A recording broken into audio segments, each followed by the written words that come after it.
Chapter 316.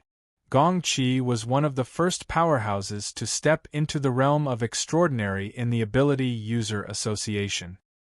He was able to guess the outcome of the investigation team's operation from Yuan Fei's pace. As for the process, whether or not anyone died or how many died, it was just a minor detail that he didn't need to pay too much attention to. Gongqi had been an assistant secretary in headquarters for 20 years. He knew secrets and had weathered many storms, so he naturally had his own way of doing things. Even if killing intent arose in his heart, he still maintained a cold expression on the outside. He only used minute body movements to slightly adjust it. He wasn't hiding anything. Hiding was useless. Old man Yu Gang beside him might not be able to climb to the rank of extraordinary for his entire life, but he still had clear eyes and a clear heart. Pretending too much would only make him a joke. Fortunately, Yuan Fei was clever and didn't say it out loud, saving some face. Now that things had developed to this point, Gongqi didn't feel like saying anything more to Yu Gang. He clenched his rubbing fingers and then unfolded them. He knocked on the glass wall in front of him. The matter of Quantum Corporation's complaint is more or less clear now. The structure of this girl's body and soul is peculiar. There are many coincidences with what the Water Divine General proposed all those years ago. It's very interesting. How about this? I'll take her away. She's here to recuperate. That's trust. Aren't you destroying her by sending her to your hands? At Old Man Yu's age, he did as he pleased. He spoke straightforwardly and fiercely, without any intention of being polite. Gongqi was used to it. His eyes didn't even twitch. Headquarters conditions are always better. It's better to develop a girl's value. Old Man Yu's eyelids were already about to lose their liveliness. Only his long eyebrows slightly trembled. Develop? You've been doing business very smoothly lately. You've pretty much learned the skills of those big corporations. Gongqi finally frowned. It's about developing. Shouldn't we give the young a platform to develop themselves? It's just a slip of the tongue. Old Man Yu, why are you so serious? Old Man Yu laughed and shook his head. A slip of the tongue? It looks like you, Secretary Gong, are old and decrepit. You should give your position to the young. I think little Yuan isn't bad. He's very perceptive and quite capable. Two old things competing. Why did you drag me in? Yuan Fei's face twitched, but he quickly concealed his smile and bowed to Elder Yu. You must be joking, Elder Yu. The association still needs elders like Secretary General Gong and Elder Yu to be at the helm. Only then can we shelter the millions of aptitude users. Old Man Yu laughed again. 50 years ago, it was to shelter us from the wind and rain. 50 years later, it still shelter us from the wind and rain. We can't even put up a shed. It's quite boring, don't you think? Yuan Fei immediately sealed his mouth and pretended to be dead, refusing to make a sound no matter what. I understand the attitude of the Xia City branch. Let's go back first. Gongqi stopped arguing with Yu Gang and glanced at the glass wall with a cold expression. There, the girl was sleeping peacefully.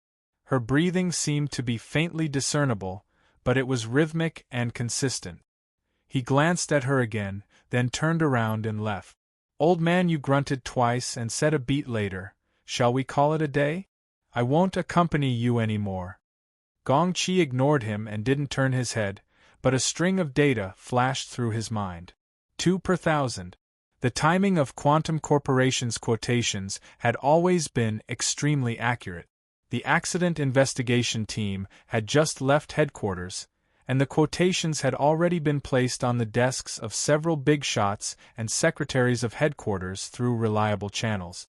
2 per thousand was a small proportion, but 8 trillion had already been invested so far. In the future, there would likely be several times more investment in this super project. Any small change would be magnified to an astronomical figure. What's more, compared to these numbers, which only had secular significance, the results of the project were far more valuable. Looking at the current situation, headquarters' focus should be tilted towards the more realistic benefit. They should do everything they could to fight for ownership of the little girl and pull her into their embrace. But from the information that came out from the Order of Justice, Anwung's decisive methods that night clearly involved an extremely important piece of information. It was one of the ultimate secrets that headquarters had always hoped to obtain for many years. These two matters were stacked together. Which was more important? How to allocate power and resources. Headquarters had a headache. Now it looked like the Apocalypse Laboratories' arrangement of research and excavation was truly a foresight. But when things came to a head, who wouldn't want to have the best of both worlds? Gong Qi returned to his temporary residence and sat on the sofa, muttering to himself in silence. On the other side, Yuan Fei cautiously stepped forward. He still wanted to think of a few words to say, but Gong Qi was unwilling to speak with him. He said, "Leave the operation records. You may leave." Yuan Fei let out a secret sigh of relief. Fortunately, he had seized the time to tidy things up a bit, so he wouldn't be caught blindly. He bowed and left the room. Gong Qi swept his eyes over the records. Even though he had done a preliminary combing, there were still not many valuable things inside. Headquarters had used some method to temporarily destroy the psychic wave network's functions. Correspondingly, the Xia City branch had interfered with headquarters' communication lines. It was already very difficult to ensure the operation team's internal communication. The corresponding data uploading was a bit delayed. Right now, he could only see the part where Puppeteer seized the hostage and threatened him, as well as a few words from Tank at the end. The most crucial part was blank. It could also be seen that the situation had taken a sudden turn for the worse. The situation had collapsed in an extremely short amount of time. From Gong Qi's point of view, Puppeteer, Tank, and especially Snake Tongue had strength. They were quite shrewd. How could they be swept clean in a few minutes? It didn't seem like the Xia City branch's reinforcements had arrived. At the very least, judging from Tank's shouting before his death, it was unlikely that the Xia City branch would be so ruthless. Was it really as Tank said? Was it really the military who made a move and used a directional infrasonic weapon? This toy might be very effective against Puppeteer and Tank, but Snake Tongue had come in soul form. What use would it be? Furthermore, as far as he knew, Snake Tongue was still alive and well. There was definitely something strange going on here. Gong Qi slowly rubbed his fingers. As a leader, he shouldn't have paid too much attention to these minor details. Otherwise, why would he need people like Yuan Fei and the others? The problem was that he was now involved in this matter, and the Order of Justice was racing against time. If he missed this opportunity, he would be held accountable for it. Those old fellows who had worked with him for so many years would probably be more than happy to throw the blame on his head. One less person, one more mouthful of rice. What a simple truth. The strength of rubbing his fingers increased a bit. Gong Qi closed his eyes amidst the low hissing sounds. He seemed to be deep in thought, but he also seemed to be dozing off. Approximately 5 minutes later, his eyes faintly opened. His thoughts were like smoke, dissolving into the void and sinking into the depths of the mental plane. Before he could finish, 2 thoughts suddenly cut through the air. One was as tight as a heavenly net, and the other was as tyrannical as a towering cliff. The former sealed and imprisoned all thoughts, but the latter, intentionally or unintentionally, suppressed the lofty momentum and made slight contact with Gong Qi's divine will. Gong Qi let out a muffled groan. His complexion turned a bit dark, but he didn't continue. He returned to his expressionless state. Today, he had been enduring, calculating, and pondering. All the reasons were empty. In the end, he was still under someone else's control. Ouyang Chen was a homebody who wholeheartedly focused on research, but not only was Wu Mainyang rather ambitious, her thoughts were even more unfathomable. The confluence of 2 extraordinaries meant that Xia City was already under a separatist regime. Sure enough, His mission this time was a hot potato. Who could he blame for this? Who told him to act too hastily in recent years? He left those old fellows with a handle to use against him? He was old, and time waited for no one. Gong Qi calmed his mind and no longer thought about it. He contacted Yuan Fei. Have the private plane get ready. We're going back tomorrow. Yuan Fei was very surprised. Secretary General Gong? Gong Qi didn't say much. He simply hung up and closed his eyes, resuming his dozing state. But his mind was still active. It went inward and not outward, diving down layer by layer. He had suffered a hidden loss in the conflict just now, but this collision gave him a reason to leave Xia City for a short period of time. It also provided cover for his other actions. At this moment, Gong Qi was circulating his energy within his own domain. On a plane that bystanders couldn't see, there was a fine gauze slowly unfurling like a hanging curtain. The gauze of silence. The gauze of silence. Once he used this, he would have to spend a lot of effort to clean up the loose ends. Gong Qi laughed soundlessly. He concentrated his thoughts in the empty space in the middle of the gauze curtain and wrote words out of thin air. Is it safe? The words turned into smoke as soon as they formed. It was the same momentum as when his thoughts entered the void just now. But this time, it didn't draw the interception of the two extraordinaries. The moment the smoke touched the gauze curtain, it completely fused into it. Not a shred of it leaked out. Gong Qi knew that this layer of smoke had already passed through the special channel of the gauze curtain. It penetrated into the polar domain, which was the deepest part of the mental plane. It advanced towards another terminal in the distance. 3 belts, 1 district, 1 domain. This was a relatively classic method of dividing the mental plane. The polar domain was located in the deepest part of the mental plane. Its name had the meaning of limit. It was deep and boundless. Even extraordinaries would find it hard to sense even the tiniest bit of information within without prior preparation. What's more, a medium like the gauze of silence was marvelous beyond compare. Gong Qi was quite confident that he could hide it from the attention of 2 extraordinaries. He quietly waited. 2 minutes passed, and suddenly a wisp of smoke turned into a diagram that seemed to be connected yet not connected. It was like a mocking ghost face appearing in the center of the gauze curtain. This was a symbol commonly used in secret curse technique. It had the meaning of ambushing and plotting, but the image of the diagram itself was perhaps more suited to the mood of the person on the other side. If it weren't for the fact that this method of communication was too strenuous, the other side would certainly have used even sharper words to forcefully retort back. That's right. Among the promised rewards, there was this sort of hidden door. The other side definitely harbored ill intentions. What's more, his reputation in headquarters was truly a mess. It was normal for the other side to be angry. Gong Qi didn't care. The difference between an extraordinary and a B-rank curse master was like the difference between heaven and earth.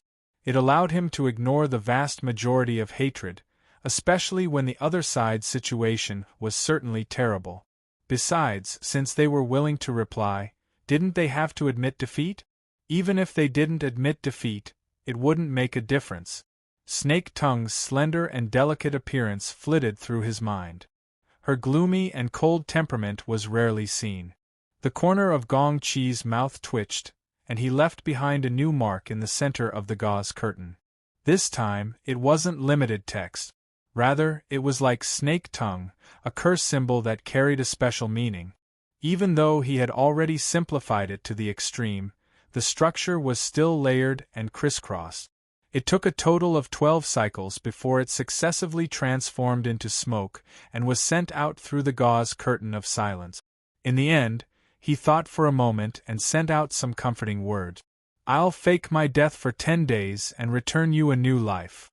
Gong Qi sneered in his heart as he watched the last bit of smoke enter the gauze curtain. Soon after, he dispersed the strange object with a wave of his hand. He really did fake his nap to rest. For the quickest and most accurate novel reading, please visit Chapter 317. Huff, huff. I'm dead tired.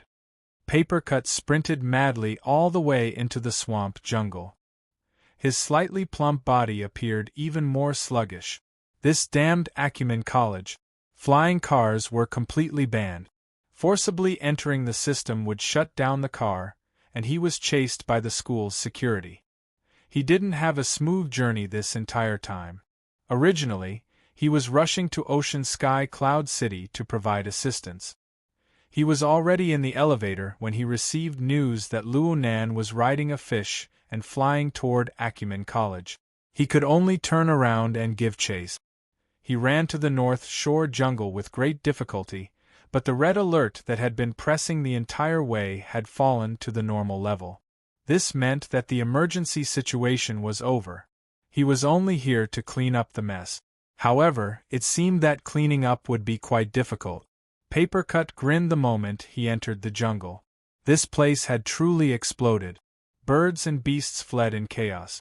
Feces and urine flowed everywhere, and the bitter aura of death that assaulted his face nearly made him stumble. He couldn't see too clearly in the darkness, but he could see the corpses of birds and beasts everywhere. This would probably make the nearby ecological research institutes cry themselves to death. But none of this could compare to the large flying fish that danced and spiraled in the air above the jungle, spitting water from its mouth. It was even more shocking and bewildering. A mutant devil ray. Papercut knew about this thing.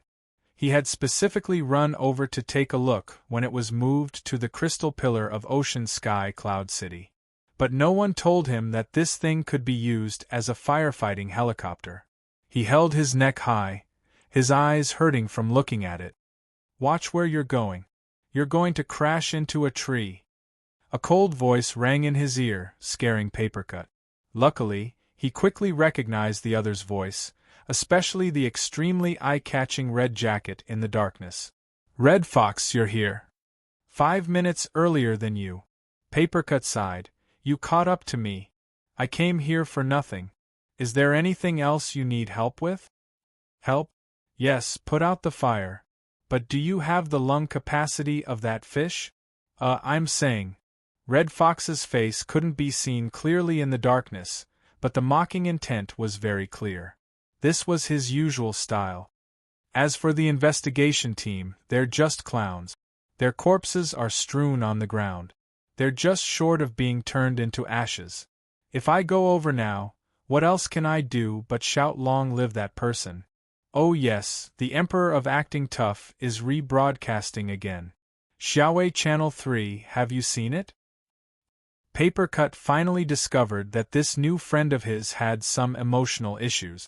Before the incident at Frost River Reality, the two of them could only be considered acquaintances nodding at each other. However, they had stood on the same side many times during that operation. Regardless of whether it was correct or not, they had become familiar with each other. After that, they drank 2 more times and established a friendship. Papercut knew that Red Fox had a stubborn temperament. When he saw things, he would go to the extreme. The more he held it in, the worse it would get. Papercut rubbed his forehead and laughed foolishly, wiping off his sweaty hands. What did Boss Luo do this time? A bunch of people rushed over in a hurry, and they all became funeral arrangements. Hey, look at my mouth. Just as he was about to say something, he heard the Red Fox sneer. That's right, it's to take care of the aftermath. As he spoke, Red Fox raised his chin, indicating for Papercut to look to the side. Papercut had actually seen the corpse over there a long time ago. He was able to deduce that it was Tank, a member of Headquarters' Accident Investigation Team. He was famous for being a hard body expert. There were hundreds of thousands of ability users in the world. Those who could make a name for themselves were not ordinary people. But now, this rather famous character had died a violent death in the swamp jungle. It made one sigh with regret. Damn, who is this? Papercut carefully sized up the corpse. His forehead felt numb. He knew rationally that this was definitely Tank, but the scene that entered his eyes had a huge impact. Papercut's mouth drew back. He didn't know what expression to make. This is Tank? From the real-time intelligence, Papercut knew that Tank was a thick and sturdy man. His hard body was valiant, and his frontal defensive abilities were especially outstanding. It was said that if he was prepared, he could withstand 3 consecutive strikes from a 12.7mm heavy sniper rifle. However, what the hell was this pile of fat and rotten dead flesh? What Papercut saw was a super fat man that was 2 or 3 times heavier than him. All the muscles on his swollen face were twisted. It was a pile of dead flesh. From top to bottom, the skin was lacerated and there was not a single piece of intact tissue to be seen. There were even bones that were fragmented. Many of them had pierced through the layer of flesh, and the bones were horribly exposed. With this appearance, all that was left was to prepare a large pot and boil it. Even if it was torture, it wouldn't be like this without dozens of hours of torture. Red Fox walked over unhurriedly. He held a branch in his hand and poked at the corpse's shoulder. Here. When I escaped from Who City, I gave him a blow in the wilderness. Papercut turned his head in shock. Red Fox didn't react at all to Papercut's gaze. He minded his own business and poked at the corpse with the branch. Originally, this blow was aimed at the back of his heart, but he turned around very quickly. I poked here from the front and broke the dagger. I even watched as he punched Old Five's head. Papercut opened his mouth and hesitated for a moment. In the end, he interjected. Headquarters personally sent someone to deal with the matter in Who City? It's this person, but not this identity. Back then, he was just the sacred protector of a small order. Who knows when he joined the society? My dagger has a tattoo mark. It can be sensed from 5 kilometers away. Can last for up to 10 years. It can't be wrong. Red Fox's voice grew softer and softer, but the darkness couldn't block his cold smile. I originally wanted to seize the opportunity to strike again from here. Now, it seems that the difficulty has been greatly reduced. It was unknown when, but his other hand had taken out a pitch-black dagger. The blade pointed downwards. He loosened his 5 fingers, and the dagger fell in a straight line. It pierced into the swollen and soft dead flesh of the corpse, sinking all the way down to the hilt. For a moment, Papercut thought that Red Fox had made a move, torturing Tank to death to vent his anger. But after some more thought, he knew that wasn't right. He looked at Red Fox's depressed mood and wanted to say some words of comfort, but he didn't know where to start. In the end, he could only ask in a low voice. Did Boss Luo do it? Humph. How did he do it? I heard the secretary say that it was an infrasound. That's what I told her. The corpses of the birds and beasts beside you all died the same way. Even I almost died. Papercut discovered that Red Fox's complexion wasn't too healthy. It was pale and stiff. It turned out that he had suffered internal injuries. Red Fox didn't mind. He picked up the dagger once more and sheathed it. It was said to be a directional infrasound weapon, but no matter how directional it was still a large-scale attack. After discovering Tank's true identity, Red Fox was driven by hatred.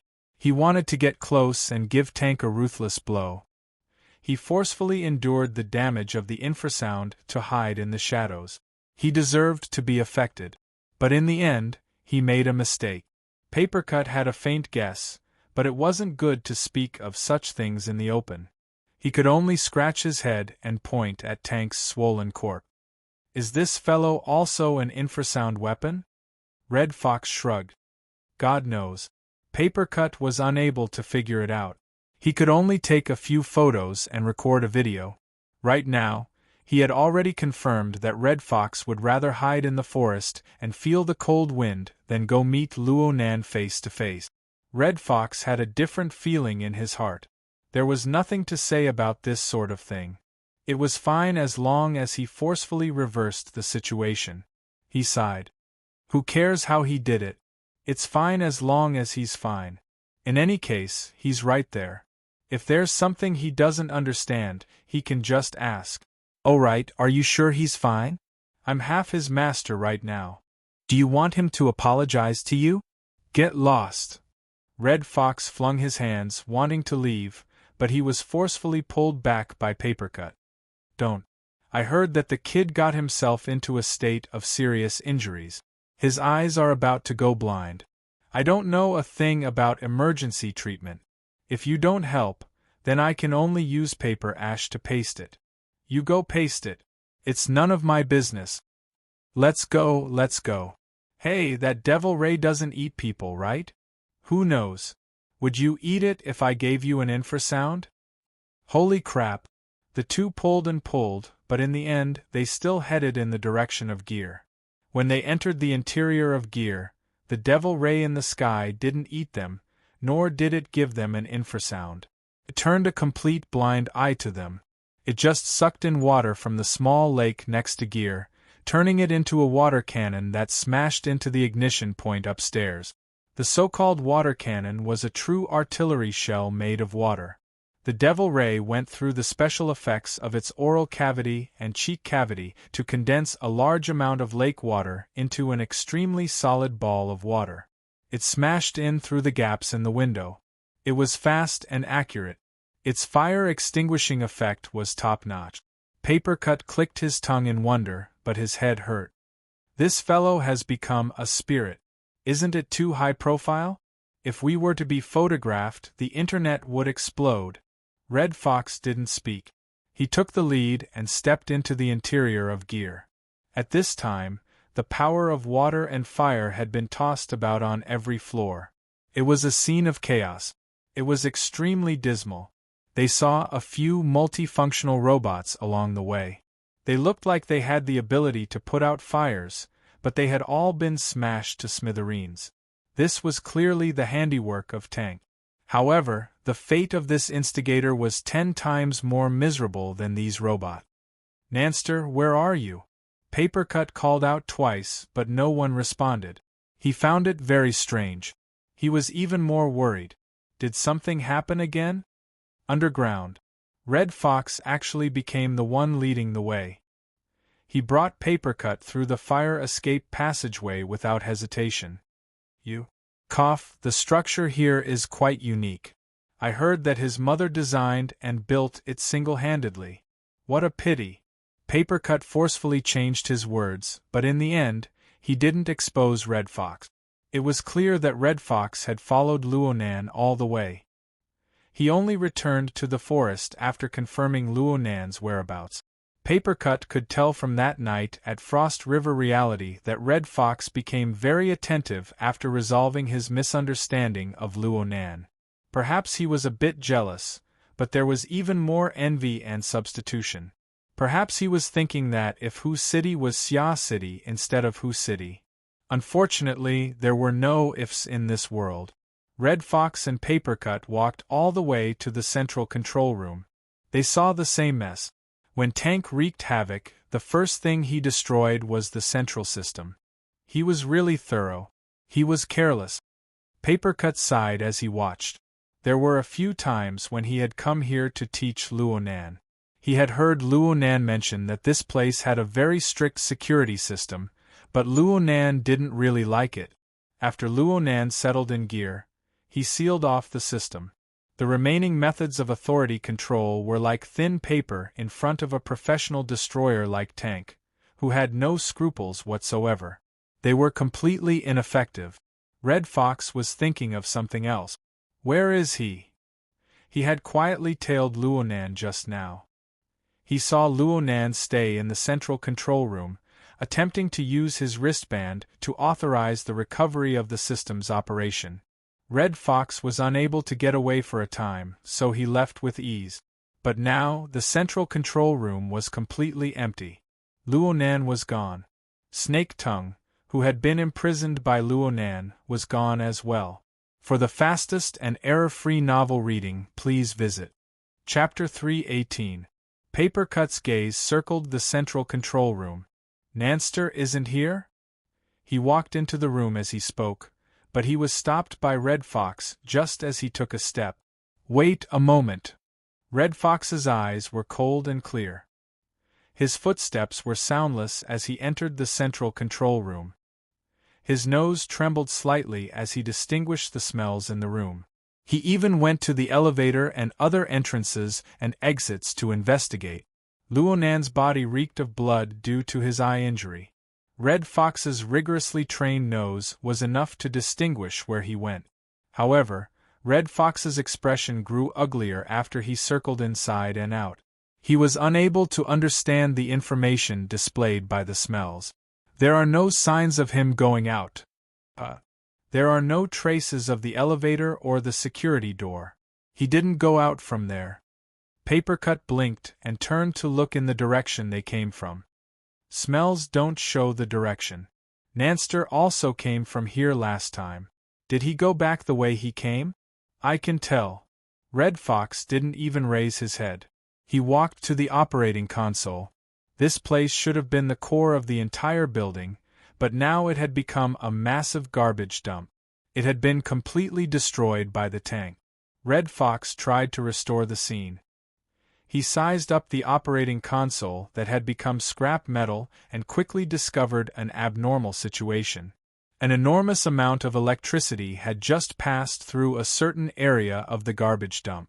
Since the operating console was destroyed, the electrical resistance was extremely high, leading to traces of erosion. However, there were no wires or the like here. Papercut mumbled to himself as he was pondering, disappeared into thin air? It doesn't seem like something happened. As he spoke, the paper man he controlled bounced outside the building.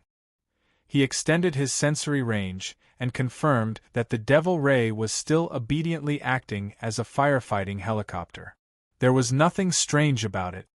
Should I contact the secretary? Red Fox's expression turned even worse, but he didn't object. Papercut had just raised his wrist when an electronic beep rang in his ears. The corresponding thoughts found a place to go. Soon, a kaleidoscope of information connected with his consciousness. He felt livelier all of a sudden. After a lot of trouble, the psychic wave network was finally rebooted. Papercut had long since gotten used to having the Hexaear by his side during his years in Xia City. He could enter the psychic wave network at any time. His mind immediately relaxed. He searched his friend list in the first instance and shockingly saw Luonan was online. The tetrahedron avatar was extremely eye-catching. Hey Nanster, where are you? Papercut called out. The Red Fox suddenly turned his head and stared at him. As for Luonan, he was silent for a moment. 1 second. 2 seconds. Then a strange noise rang out, forming a disturbance. It made Papercut believe that something was going to happen to the psychic wave network. Luckily, the static soon disappeared and Luonan's voice rang out. I'm here. Wait a moment. These words sounded a bit hoarse and floaty. Papercut was stunned when he heard them. He hurriedly asked, Are you okay? It's fine. Luonan responded in a hoarse voice. She could feel that there was a bit of a problem with his mood. Red Fox couldn't stand this sort of pointless conversation. He also connected to the psychic wave network and bluntly asked, What about Snake Tum? Suicide. Red Fox and Papercut looked at each other. Luonan had no intention of explaining further. He asked them in reply, You guys are in the central control room. Everything is fine over there, right?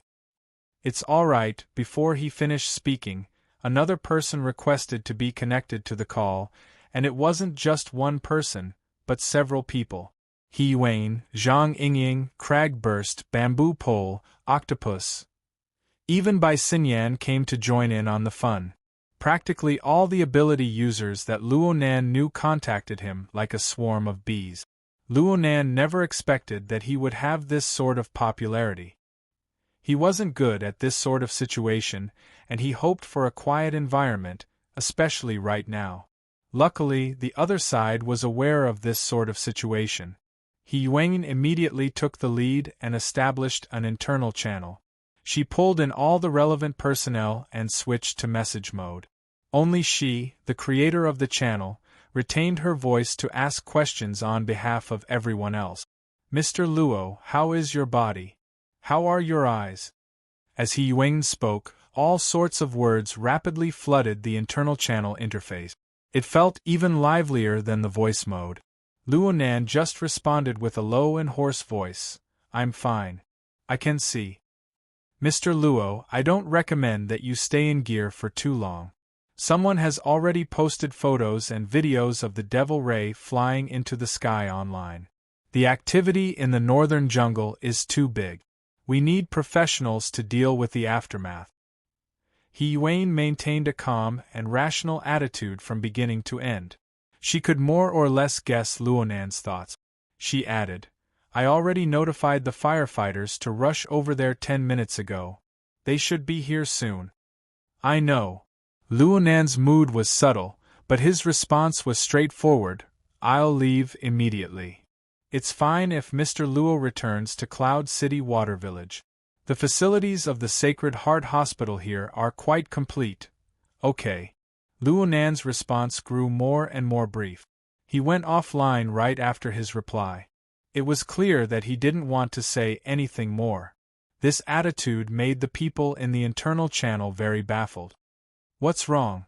Are you angry? Anyone would be angry after being tormented by those people from headquarters. Are you sure it's not because of a bunch of powerless idiots? Hey, think about yourself. Is it a stress reaction syndrome? He's shocked and angry, and he even killed people. Look, Black Beetle, Puppeteer, Tank, and Snake Tongue. A total of 4 lives. Oh, has he ever killed anyone before?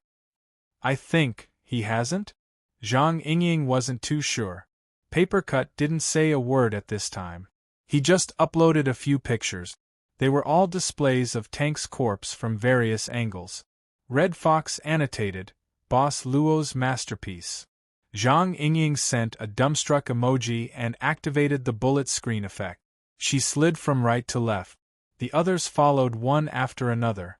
A series of sluggish and confused emojis slid across the corpse pictures. Luonan didn't care what the others said about him. After ending the call, he maintained his original posture. He opened his eyes wide, ignoring the pain in his eye sockets that was about to go numb. He looked around his surroundings.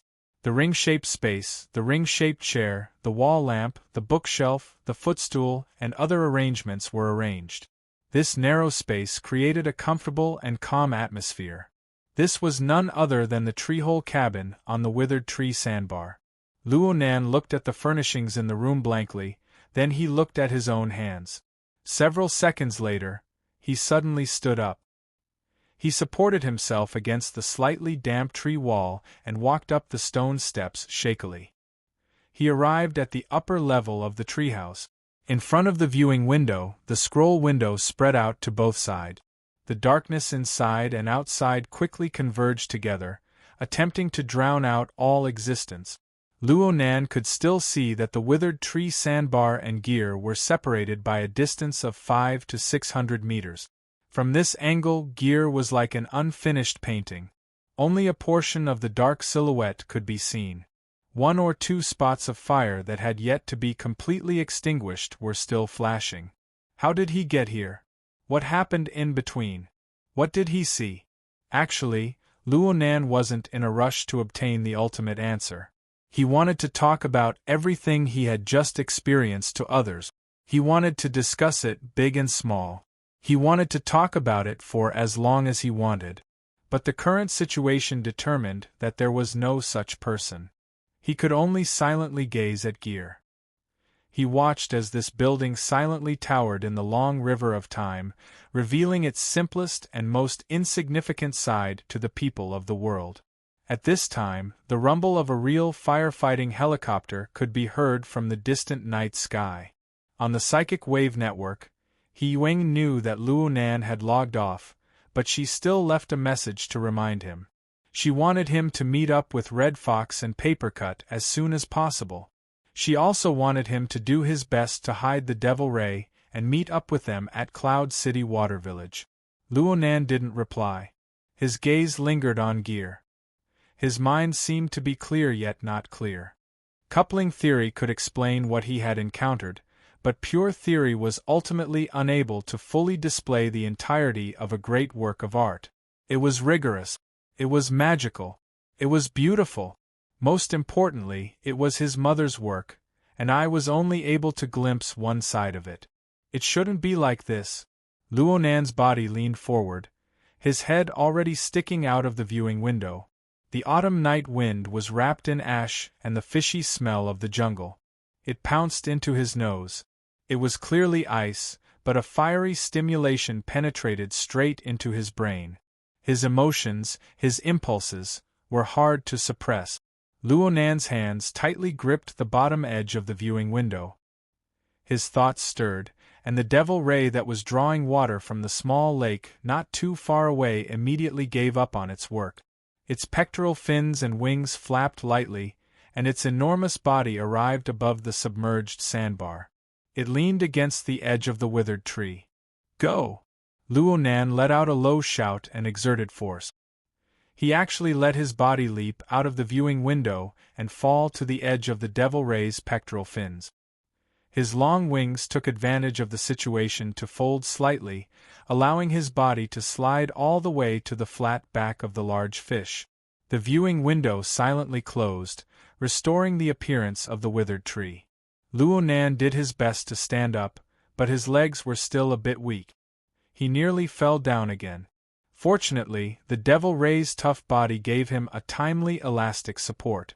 Luonan didn't wait for his balance to be completely restored. He staggered forward until he arrived at the head of the devil ray.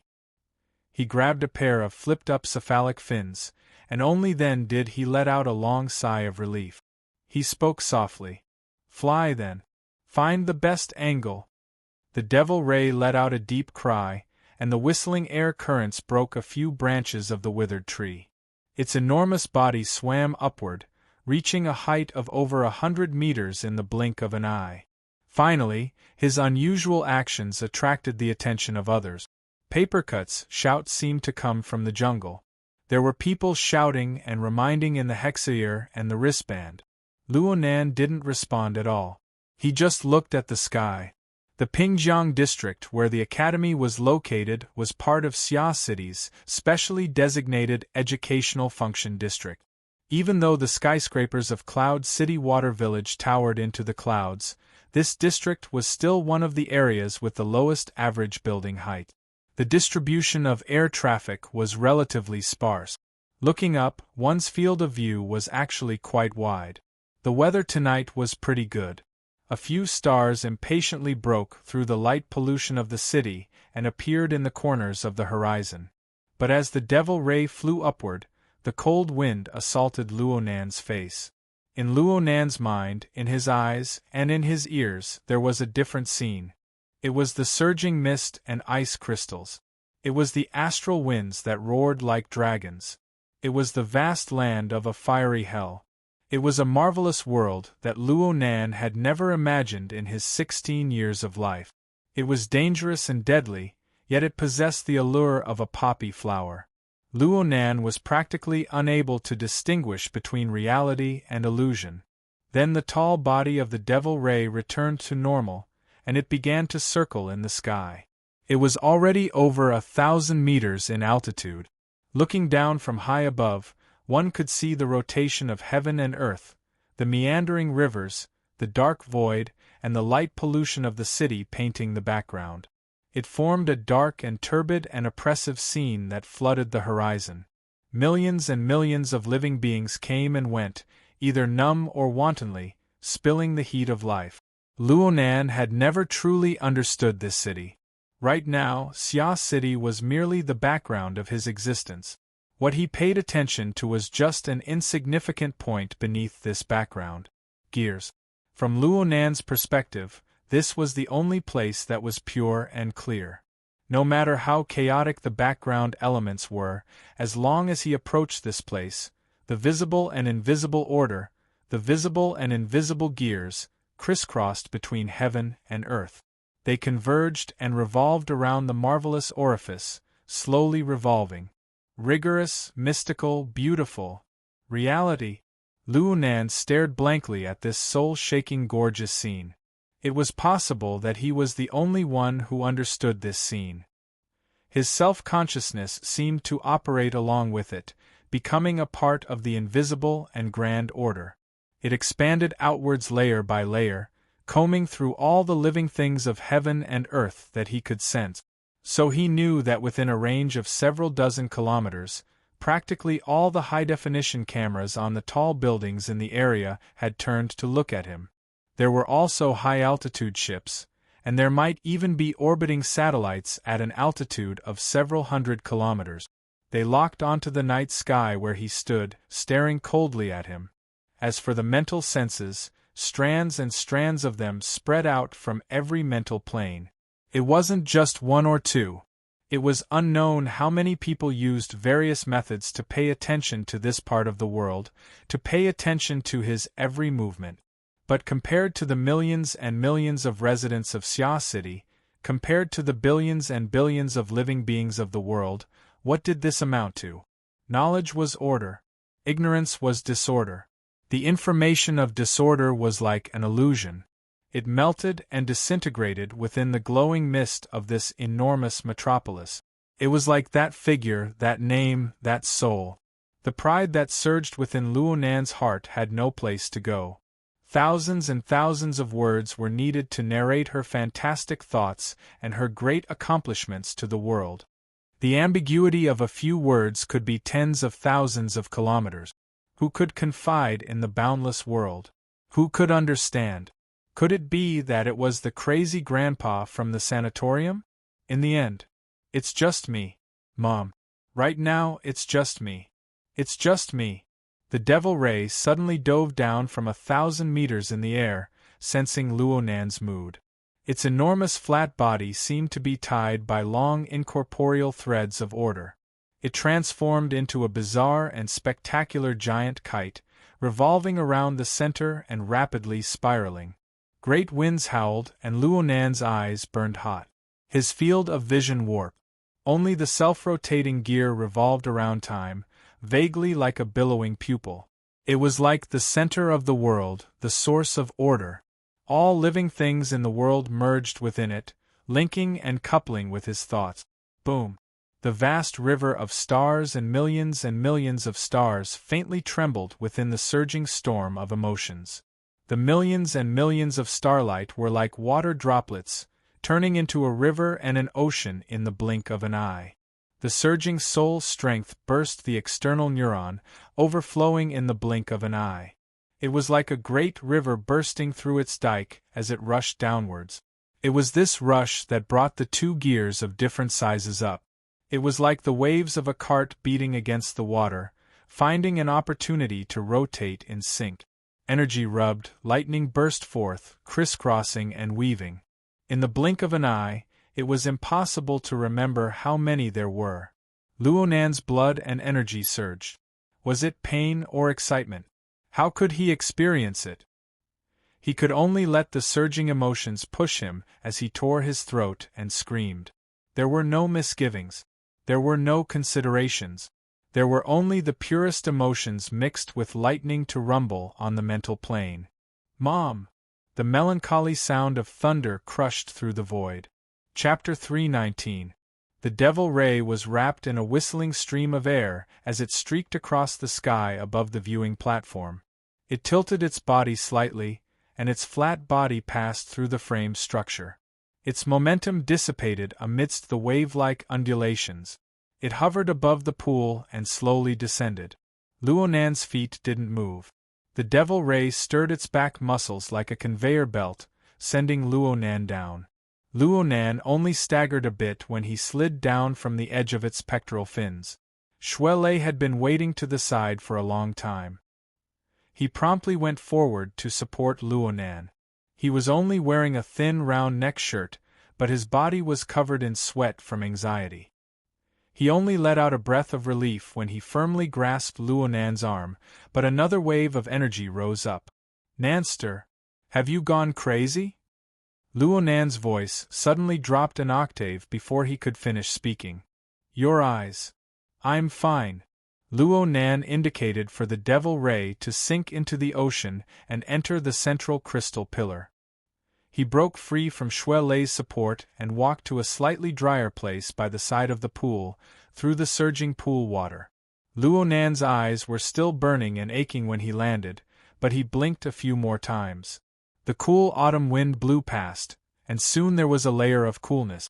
It was like rolling beads, like a film of water. It permeated the moisture layer by layer. There was a tingling sensation in the middle, but it greatly diminished after a while. His eyes, forehead, and face were all soaked with coolness. It was quite comfortable.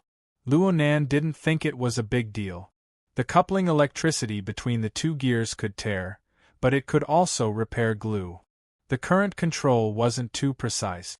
Perhaps the first wave was damage and all sorts of tearing, but the second wave of electricity could be generated and welded together.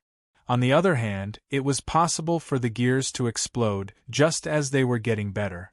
But since it was coupling, the exchange of information and synchronization were natural. The probabilities were shifting toward the good side. This feeling grew more and more distinct as time passed. This was just Luo Nan's own thoughts.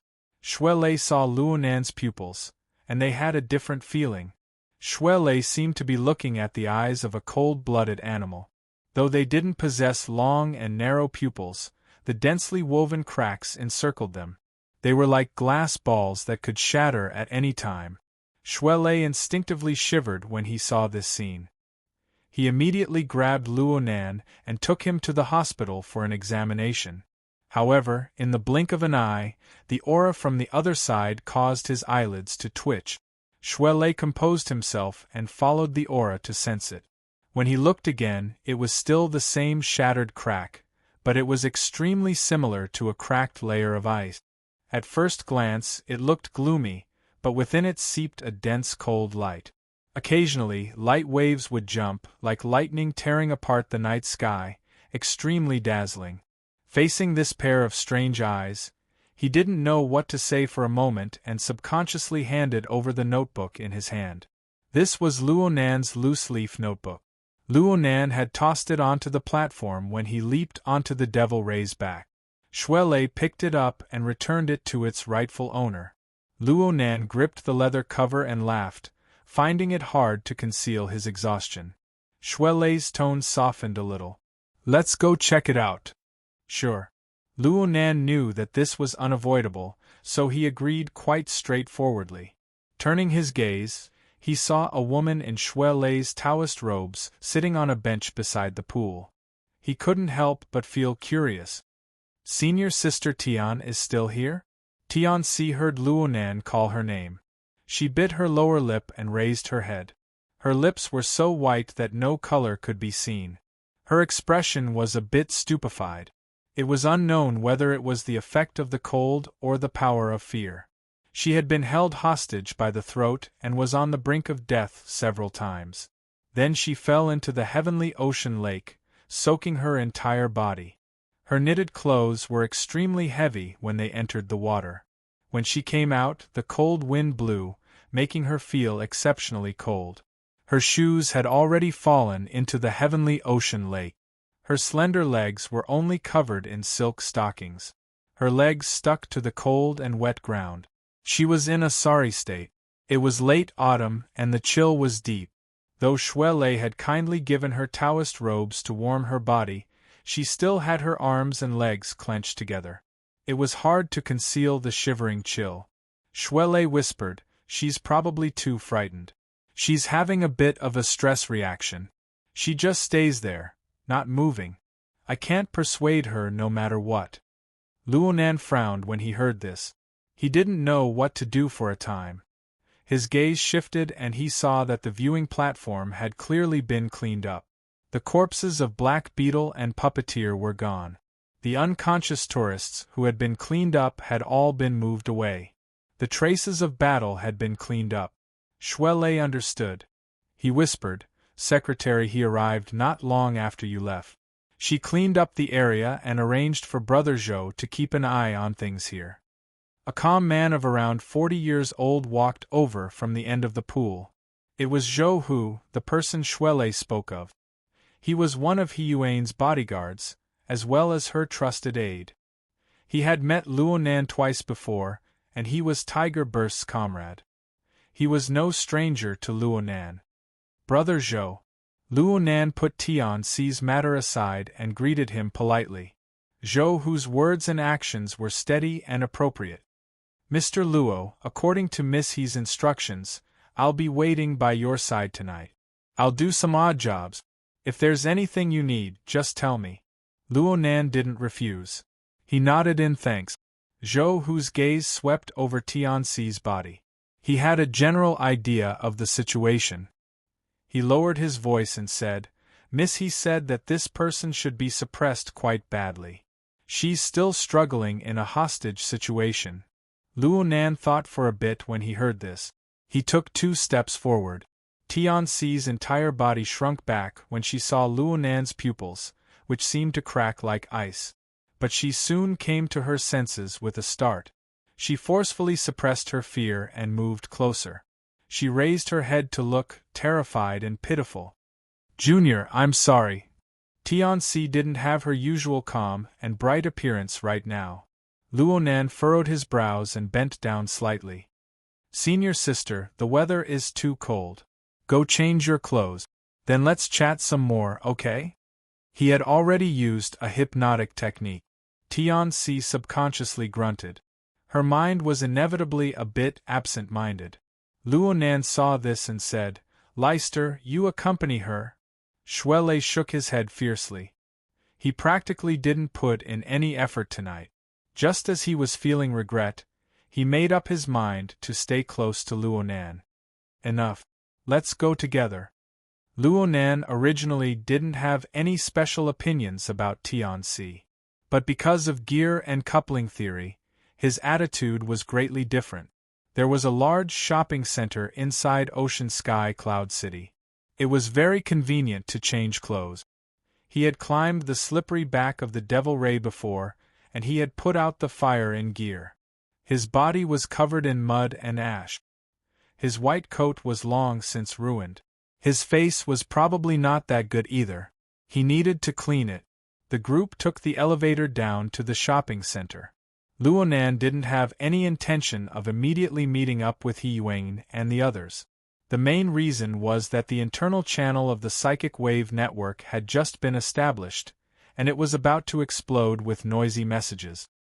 His previous impulsive actions had already been verified by the large amount of photos and videos he had pulled down from the network. His head sank into a complete mess, and Luo Nan didn't know how to respond for a time. When his emotions were stirred up, he hated that he couldn't pour out the greatness of his mother's work to the entire world. But now that his emotions had ebbed and his reason had returned, he understood that the secrets within were not suitable to be divulged to outsiders. How to respond was truly a troublesome matter. Right now, he was so tired that he didn't want to use his brain. He might as well be willful and slowly talk about it. Shuelei wanted to say something about Luo Nan's actions, but he didn't open his mouth. Zhou, who completely obeyed Luo Nan's arrangements. As for Tian Xi, she was like a marionette. Whatever Luo Nan said, she would do. The group arrived at the 101st floor, found a brand store nearby, and bought clothes. Luo Nan just washed his face and threw away his white lab coat. He just had to make do with everything else for now. As for Tian Xi, no matter how much she may do, she still needed to spend some time.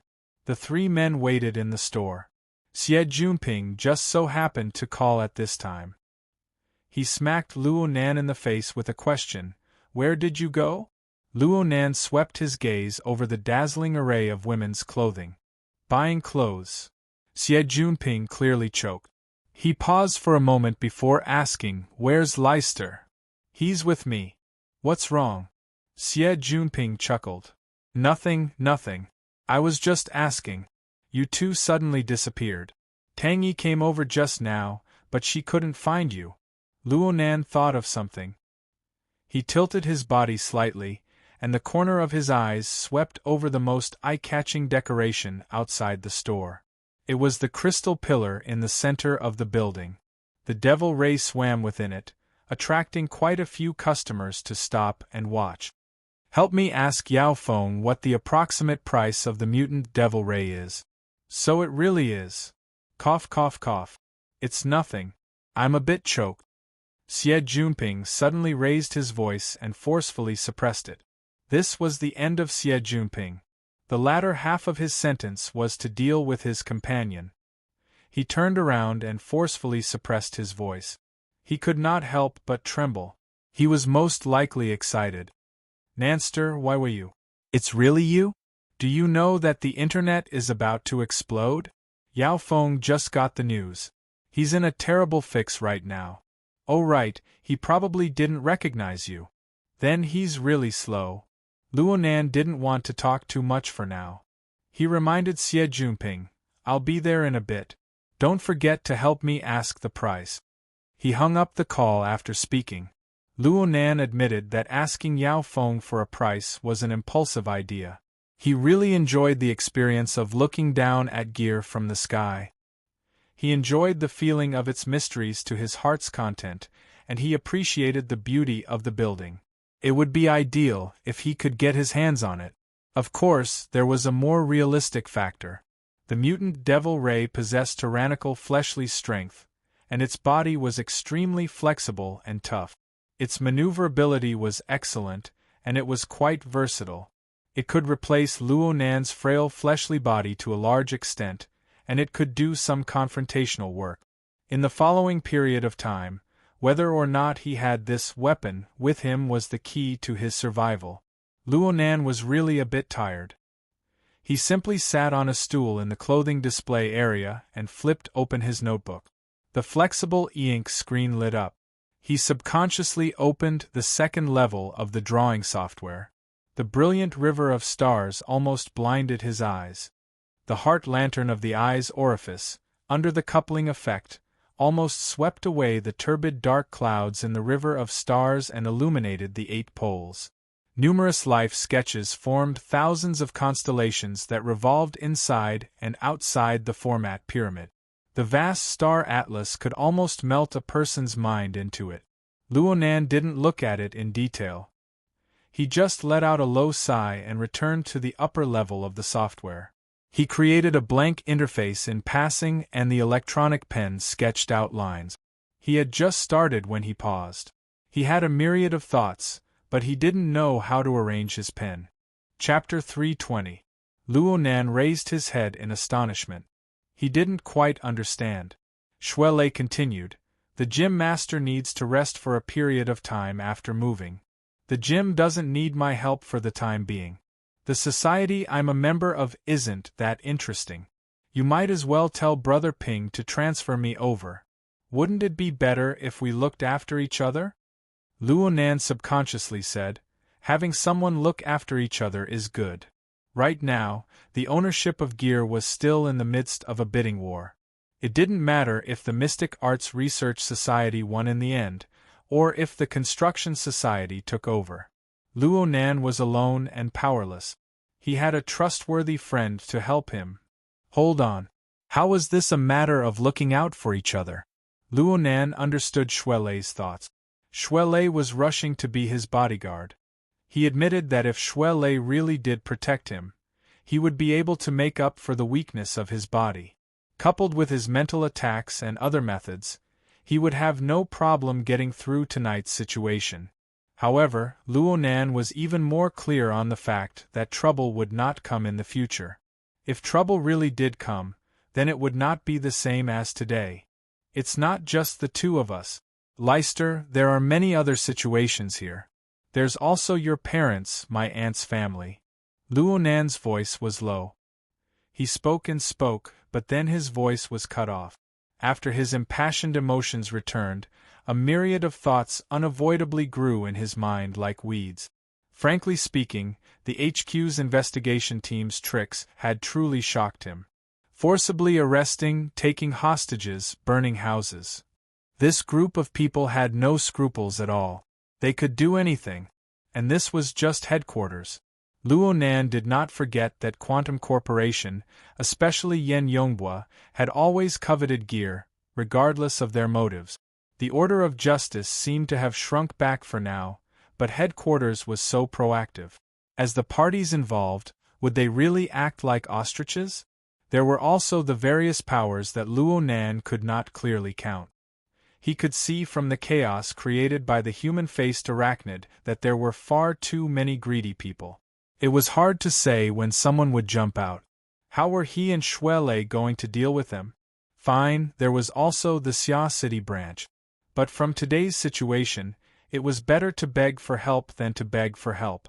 Even if He Yuan and the others did their best to rescue him, they were limited by time and space. It was impossible for them to appear in front of him in the first instance, let alone his family. Luo Nan did not know how to express his worries to Shuele for a time. At this moment, Tianxi walked out of the fitting room after changing her clothes. Now was not a good time to pick out clothes, so Tianxi just chose a nearby women's clothing brand and casually matched it. Perhaps it was really cold after falling into the pool. She wore a woolen coat with a turtleneck and a white sweater, which covered her upper body well. She was wearing a dark pleated dress that hung all the way down to her ankles. She was also wearing a pair of high-heeled Oxford shoes that she had bought earlier. She was sweating a little in the warm shopping mall. Her long hair was still damp, and her cheeks were slightly red, as if she had just taken a shower. Tianxi walked step by step until she was before Luo Nan. Her eyes drooped and she spoke softly, "I've kept you waiting." Luo Nan didn't say anything. The matter of Shuele transferring to the Order Club wasn't something that could be settled just by talking about it. He closed his notebook and stood up. "Let's go, Mr. Luo." Zhou Hu, who had just gone out, rushed over and handed him a pair of brown glasses that had just been opened. "Your eyes should be covered first." Shuele came to a sudden realization, those patterns are quite horrifying. I should cover them. No wonder He Yuan chose Zhou Hu to be her bodyguard. He really was a very careful and thorough person. Luo Nan expressed his thanks, took the glasses, and put them on. He walked toward the elevator first, and Shuele and the others followed him. The devil ray spiraled silently in the crystal pillar behind them, following them down. According to the original plan, Luo Nan would be admitted to the hospital for an examination after he returned. But Luo Nan had just spoken to Xie Junping about the matter of the devil ray, so he had to go to the party scene to see the specific situation. Zhou Hu, who was following by his side, had no objections to this. The group soon returned to the 88th floor. According to the schedule of the party, it was time for the warm-up to end and for the party to officially begin. But by the time Luo Nan and the others arrived, the area surrounding the central crystal pillar was clearly a bit chaotic. Buzzing sounds lingered in their ears. Luo Nan contacted Xie Junping, and Xie Junping informed him, "A skylight has been opened in the crystal pillar. Nothing like this has ever happened since the building was completed. Many events have been postponed for the sake of safety." Yao Xir lost face and is cursing right now. Wait a moment. Xie Junping and Hu Huaying were still conversing with Yao Feng. They were unable to get away for a while. Luo Nan swept his gaze around. It was quite a coincidence that the entrance to the elevator they took happened to be near the sofa corner where they first met Yao Feng and He Donglu. There was no trace of the troublesome characters at this time. There were only 2 or 3 strangers sitting there chatting. The sofa corner was quite spacious. There was no problem in resting and discussing. Luo Nan mentioned this to Xie Junping and led Shuele and the others over. They prepared to rest there for a while and wait for Xie Junping and the others to come over and rendezvous. Luo Nan and the others turned left, but there was a group of people on the right. They just happened to see them come out of the elevator. Someone immediately let out a strange cry, "Heavenly thunder and earthly fire. How fierce! They even changed their clothes. What kind of scene is this?" There were 2 of them when they went, but 4 came back. Wow! You can't judge a book by its cover. Zhu Maoshuan's expression grew uglier and uglier as he listened to his friends' chatter. Most of them were pointing at Tianxi. Their group had been frightened by Black-Tooth Sunglasses Man. Their drive had been dampened, and they ran out from the 124th floor. It was quite humiliating. They recovered with great difficulty and went up again. But when they pressed the button, a white-collar worker's face was covered in blood. His head was nearly smashed flat, and he had sunk into a deep coma. This gave them yet another shock. They didn't know what had happened up there. Then the police got involved, and the group had no choice but to return to the party venue. The party activities had gone awry. It could be said that their journey was not smooth. Just as they were feeling vexed, they suddenly saw Luo Nan and Tianxi return. They looked like they had seen a ghost. Zhu Maoshuan began to grind his teeth. His friends, who were close to him, saw that his eyes were bloodshot and that he had the appearance of a butcher. Each and every one of them shut their mouth. It made sense when they thought about it. Their relationship had been established, and their clothes had been changed. If Zhu Maoshuan were to get jealous now, wouldn't that be the same as wearing an oily green hat on his head? Zhu Maoshuan stared at the backs of the two people. He didn't move. It would only be more humiliating to tear them apart today. But after today, things would be different. Let's go. Zhu Maoshuan forcefully swallowed his anger, turned around, and left. There were dozens of sharp thoughts stabbing back and forth in his mind. He was just waiting for an opportunity to vent them out. Zhu Maoshuan had just turned around when Zhou Hu and Xue Lei, who had already hidden themselves in the stream of people, turned their heads to glance at him. It was a sensitive time. They obviously sensed such malicious gazes. Zhou Hu even moved closer to Luo Nan's ear and asked, "That person?" Luo Nan shook his head. As long as Zhu Maoshuan didn't immediately rush over to fight, Luo Nan didn't have the leisure to pay attention to him. They arrived at the corner of the sofa in a few steps.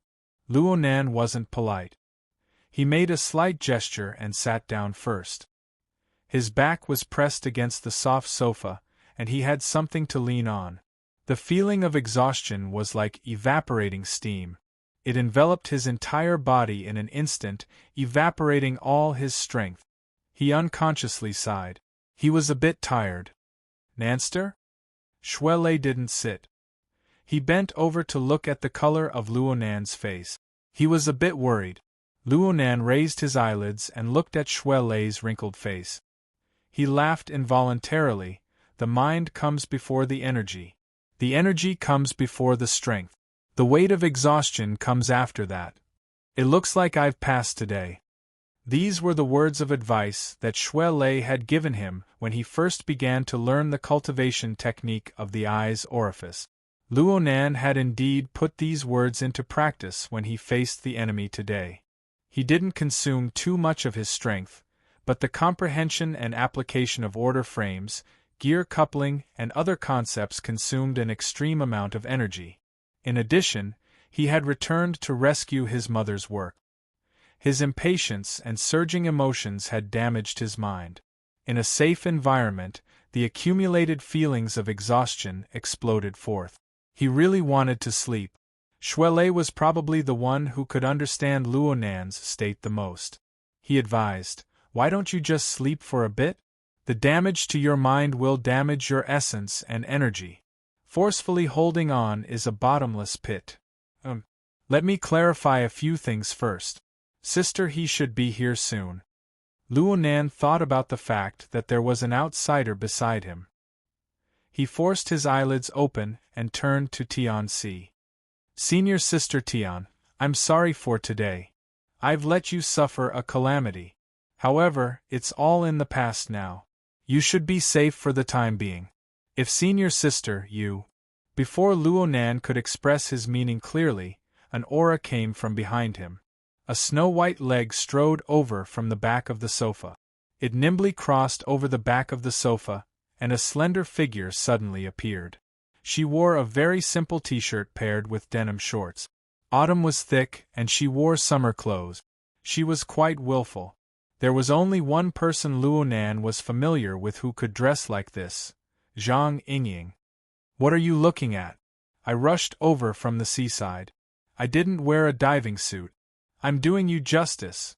Of course, if you die, I'll change into a suit and collect your corpse." Zhang Yingying sat down next to Luonan. She stared at him unwaveringly, carefully sizing him up to see if he was missing any parts. Luonan's eyes were nearly unable to blink. He didn't pay much attention to her. He just grunted. If this were any other day, Zhang Yingying would have jumped up a long time ago. But today she just snorted coldly. She extended her hand and probed Luonan's forehead. Her fingertips slid down and she measured his carotid artery, heart rate, and so on. There was nothing abnormal about this, but Luonan's face looked awkward no matter how she looked at it. She sized him up a few times, and she finally discovered a problem. "Why are you wearing glasses?" She reached out to take them off as she spoke. Luonan shot a glance at her and saw her face turn stiff. Her eyes seemed to be a bit lifeless. "Is it that ugly?" Luonan took back his glasses and suddenly felt that something was wrong. This was because his heart lantern of the eye's orifice had subconsciously shone over a moment ago. Zhang Yingying's life sketches were more or less clear to Luonan that night at Frost River Reality. Now that the heart lantern naturally shone, Luonan was able to see through everything. Chapter 321. Bai Hong's condition was very interesting. Luonan's mind stirred when he saw Zhang Yingying's special body and soul structure. Before he could fully comprehend it, another person entered the corner of the sofa. A slightly panting voice rang out, "Boss Luo, your rhythm is too strange. We can't keep up with it." As he spoke, Papercut's slightly plump body sat down hard, swaying on the sofa. As for Red Fox, he didn't say a word. He just sat on the armrest of the sofa next to Papercut. His gaze swept across Luonan's body, going back and forth a few times as he sized him up in detail. Back at Gear, 99% of Luonan's mental energy was used to put out the fire. However, he knew very well that these two people, who had once been at odds with him, were the first to rush to the scene. Their attitudes were impeccable. Luonan also accepted this favor. He immediately nodded towards the two and took the opportunity to shift his gaze from Zhang Yingying. He temporarily set aside the matter of Bai Hong and put on his glasses. Zhang Yingying was a little confused. She wasn't too clear on what had just happened, but after hearing Papercut's words, she instinctively mocked. "You mean to say that he should wait for us to collect his corpse?" As she spoke, she tapped her wristband, telling Papercut to pay attention to the time. Papercut pointed at Zhang Yingying and then pointed back at himself. He was speechless at this sort of self-destructive evaluation. Zhang Yingying didn't have the self-awareness to self-destruct. No matter what, she had followed Luonan halfway through his fight with those people from headquarters. She had provided him with intelligence and information. It was better than nothing. This group of people could be considered to be quite familiar with each other, so there was no pressure in arguing with each other. She had been tense for a long time tonight. After confirming that Luonan was fine, it was proper for her to recuperate and relax. But on the other hand, as the only normal person, Tianxi was very uncomfortable with the sudden appearance of these people. The ring-shaped sofa was mostly closed up. There was only one entrance, forming a relatively private space. Tianxi sat at one end of the entrance. Papercut and Red Fox, who came later, sat at the other end. The distance between them was very close, but there was no communication between them, not even a glance. Tianxi's head was slightly lowered, and her legs were together and slanted. She had a dignified bearing, but half of her body was outside, just like her current situation. As time passed, as the most outstanding self-protection mechanism of human beings, forgetfulness began to play its role. The nightmarish experience gradually became blurry, and Tianxi also pulled herself out of her trance and fear state. Her mind began to work again. The 88th floor was the venue of the Pingjiang district's first-rate school fellowship party. The participants were divided into a few age groups, but their basic identities were students. Among the people who arrived at the sofa corner one after the other, Luonan and Shuelei aside, there was only one person who looked a bit like a student. It was the long-legged beauty who glowed with youth. As for the other three, they gave off a strong aura of society. Zhou Hu, whom he had met before, was a 40-year-old uncle. These people surrounded Luonan. They were incompatible with the surrounding environment, but they themselves were quite harmonious. They naturally formed a circle. When they sat down, the students who had been whispering in the corner of the sofa felt inexplicably uncomfortable. They quickly got up and left. These people were Ian San and they said. They Xiao Yi, Xiao said. Were these people like Luonan and Puppeteer? Powerful people with inconceivable abilities? These He of Yun had Chen. Mo Tian Yang, of Hua. Tian He. Tian Si couldn't help but guess. The circle she was in contact with was far from the campus or shallow political circle she was familiar with. It was so far that she couldn't understand it. It was even more daunting. Tian Si was adjusting her thoughts when a topic suddenly fell on her. The long-legged beauty, who looked to be a few years younger than her, turned her gaze over. This is the female lead of the first half of the story? She's really not bad. Speaking of which, you seem to have a crush on your sister. How come you've never been a virgin with a younger woman? Luonan rolled his eyes even though he was extremely sleepy after hearing these nonsensical words. Tianxi was quite embarrassed by Zhang Yingying's words. Her emotions stimulated her memories. She suddenly remembered that it was this voice that made Luonan abandon her in the very beginning. He wanted to cast aside his burden. Tianxi knew that she shouldn't get angry with these powerful people, but she was targeted time and time again. This stimulated her self-esteem from the bottom of her heart. Of course, she wouldn't use an intense method to express it. She just lowered her eyes and sat upright on the end of the sofa. She was calmer and more reserved than before. Her delicate bearing was the most obvious weakness. It was very likely to arouse the protective hearts of the opposite sex. Luonan remembered Tianxi mentioning coupling theory. He naturally spoke a few words to help her. Don't joke around.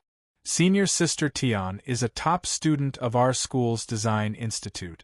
She'll be studying next year. It's very likely that she'll be my mother's direct junior sister. Oh, Master's aunt. You can't just be an outsider. We share blessings and misfortunes together. Zhang Yingying giggled. Her eyes contained a hidden meaning. Do you understand what I mean? I understand. Why wouldn't I understand? If you hadn't interrupted me just now, I would have already invited her away, okay? No matter what their respective attitudes were, Luonan and Zhang Yingying had already reached a consensus. The matter they were about to discuss was far too sensitive. Letting Tianxi stay here would do no good to either of them. Luonan roused his spirits and cast his gaze toward Tianxi. Senior sister Tian, you've been tossing and turning quite a bit just now. I'm sure you're tired. It's fine if you don't participate in this party. Go back and rest. His words were more of an order than a concern. Tianxi's mind went blank. She didn't know if she was relieved or regretful. She was just about to nod when the man in the red jacket, who had remained silent all this time, suddenly spoke. The secretary opened a ward at Sacred Heart Hospital. You should go there and get your body examined to avoid any sequelae. Tianxi was stupefied for a moment before she realized that he was speaking to her. She very consciously cast her gaze toward Luonan. She wanted to see his attitude. Luonan was also puzzled. He looked at Red Fox, and the corner of Red Fox's lips twitched. You can call this procedure. Zhang Yingying immediately changed her position. She sneered. If procedures were useful, then this wouldn't have happened. Oh right, where's Secretary He? She's the one who called the meeting. Why is she late? She should be at the hospital. Papercut was afraid that Red Fox and Zhang Yingying would quarrel again. He rushed to interrupt and asked Luonan, speaking of which, what did you come here for? Did you have to wait until the party ended? I was waiting for news. Luonan briefly mentioned the matter of the Devil Ray. I was thinking that it would be safer to have that thing by my side. I really didn't know that you were actually a rich person. Zhang Yingying's eyes went wide. She had a very surprised appearance. Of course, this was sarcasm. Papercut scratched his head as well. Nanster, I'm not saying this, but the mutants on the market have never been sold for less than 10 million. According to the market price of this devil ray. Before Luonan could finish speaking, Xie Junping's loud voice reached everyone's ears. Nanster, are you okay? Xie Junping and Hu Huaying hurriedly walked over. Xie Junping saw that there were many figures in the corner of the sofa, vaguely resembling Luonan. Xie Junping didn't think too much about it and simply asked. The words came out of his mouth, but he discovered that 6 or 7 pairs of eyes had cast their gazes over. All of them were unfamiliar faces. No, there was one who looked more familiar. Zhang Yingying? Yo, Sheepshead. Hello. Zhang Yingying giggled as she waved her hand. She turned to express her admiration for Luonan for the second time. You actually let him go negotiate the price with someone. Before Luonan could speak, Xie Junping exploded first. What do you mean by actually? Zhang Yingying rubbed her fingers. How much? Xie Junping's voice immediately lowered an octave. 60 million. Zhang Yingying spread her hands. Red Fox, who was sitting furthest away, withdrew his legs to make a path. He indicated for Xie Junping and Hu Huaying to go in and sit. He even opened his mouth to evaluate. The price is quite fair. Papercut also said, the ghost-faced electric eel we caught at 8 Rocks Reef last year was more or less the same price. It was sold for 40 million. However, the devil ray can be used both in the air and in the water. The price is hard to estimate. Zhang Yingying shrugged. What are you guys discussing with such a serious face? In any case, a certain someone can't afford it. Even if he could, he wouldn't be able to raise it. That's true. Papercut turned his head to look at the devil ray swimming mightily within the central crystal pillar. This mutant had been swimming in the nearby waters ever since Luonan sat here. It had never left, but in this way, the shoal of fish suffered a calamity. The strength of a mutant with a strengthened body is directly proportional to its appetite. It can eat several tons of fresh meat in a day. It's very hard to provide for it. I need it. Luonan stared at the devil ray. His voice was low. The effectiveness of my order frame can only manifest on the mental plane. I need an external device like the devil ray to be able to have some influence on the material plane.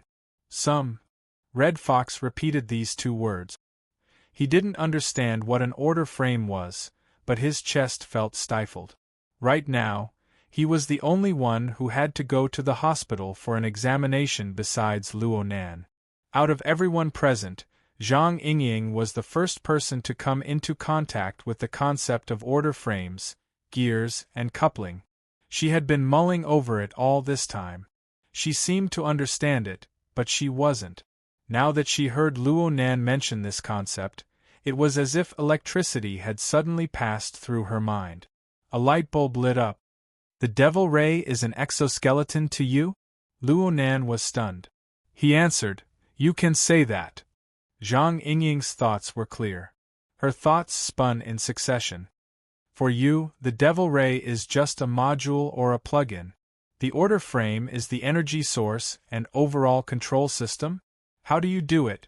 Luonan was very happy to explain a few related theories, especially when Zhang Yingying's description was very reliable.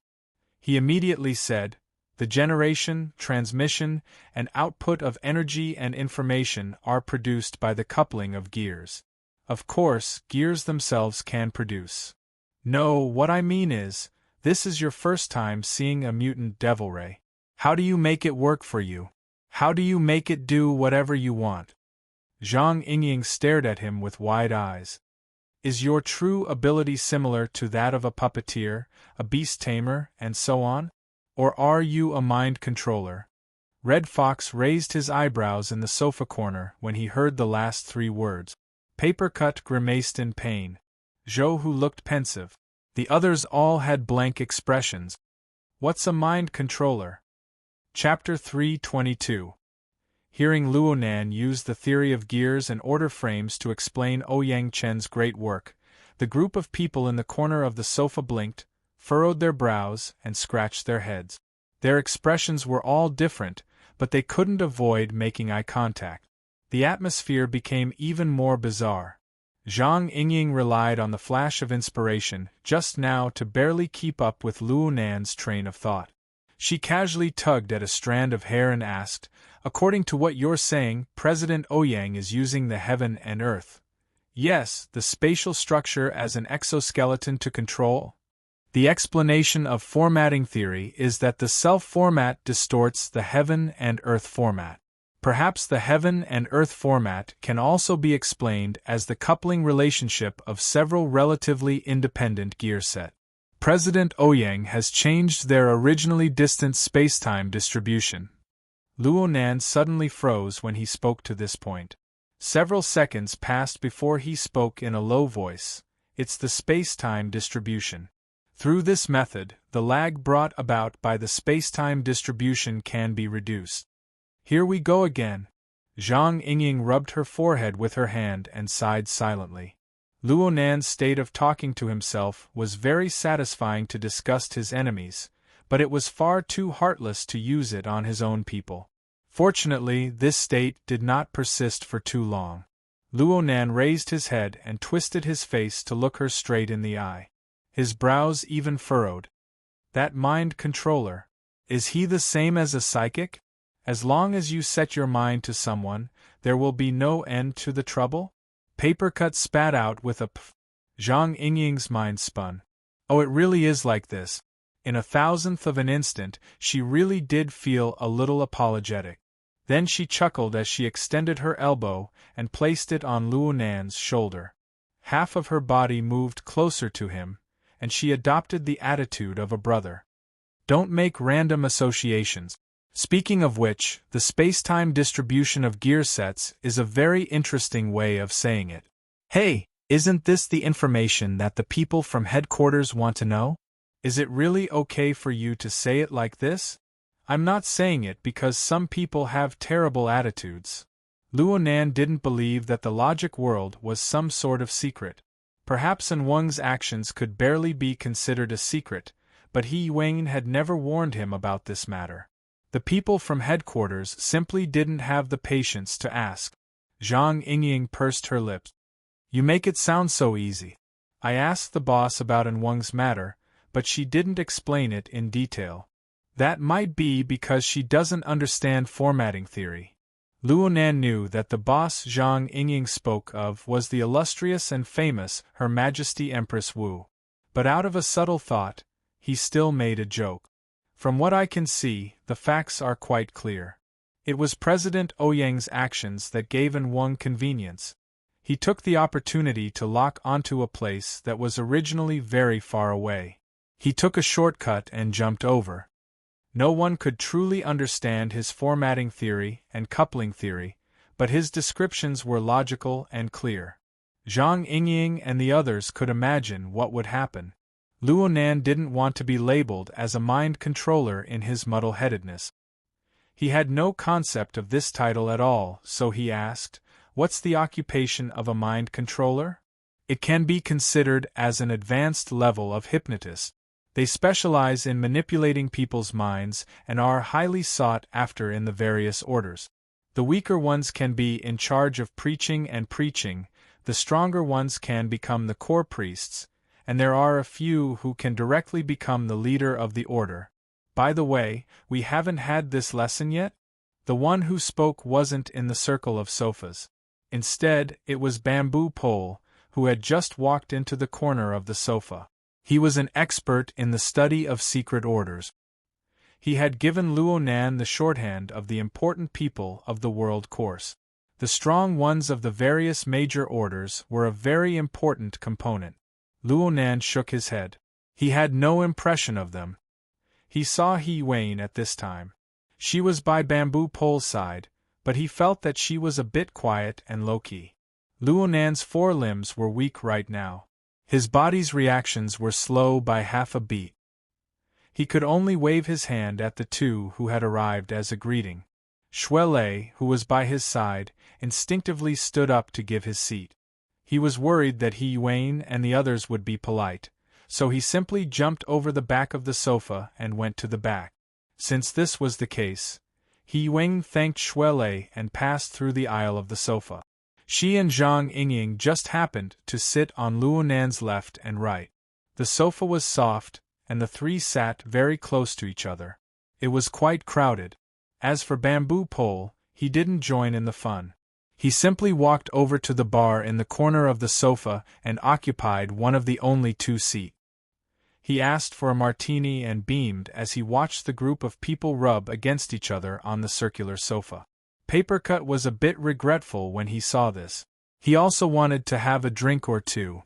He got up and said in a loud voice, "Give me a rum and coke." Bamboo Pole shook his head, "Save a seat. Cragburst will be here in a bit. With his size, he shouldn't be tormenting you guys." Then he waved his hand at Shuelei, who was behind the sofa. "Leister, how about a cup? It's not even a bit yet." Shuelei wasn't at the age to drink alcohol, and public places were the strictest. He could only politely decline this sort of pastime. Shuelei walked behind Xie Junping and Hu Huaying as he spoke. The topic of discussion and the strange atmosphere had stupefied the two rich kids. They instinctively let out a breath of relief when they saw Shuelei come over. Xie Junping asked in a low voice, "These are all?" Shuelei didn't know how to respond for a time. Papercut, who was sitting next to them, put on a smiling face. "We're of the same profession in the society. Yes, we're just like your Mystic Arts Research Society. Our fields are pretty much the same." Xie Junping went twice. It was unknown what he was thinking, but his expression was strange. On the other side, He Yuan spoke in a low voice after sitting down for a few seconds. "I'm sorry, Mr. Luo. This situation has occurred because of my negligence in my work." Luonan didn't say anything. He wasn't angry at He Yuan, but it was absolutely impossible for him to say, "It's okay," at this time. In the end, he still minded. How could he not mind? After experiencing headquarters' shameless methods, Luonan's mind was filled with the question of how he should respond when the next wave of enemies arrived. It wasn't just him alone. There was also his aunt and uncle, his relatives and friends living in Xia City, and even Gear, who couldn't be moved. All sorts of fetters had to be taken care of.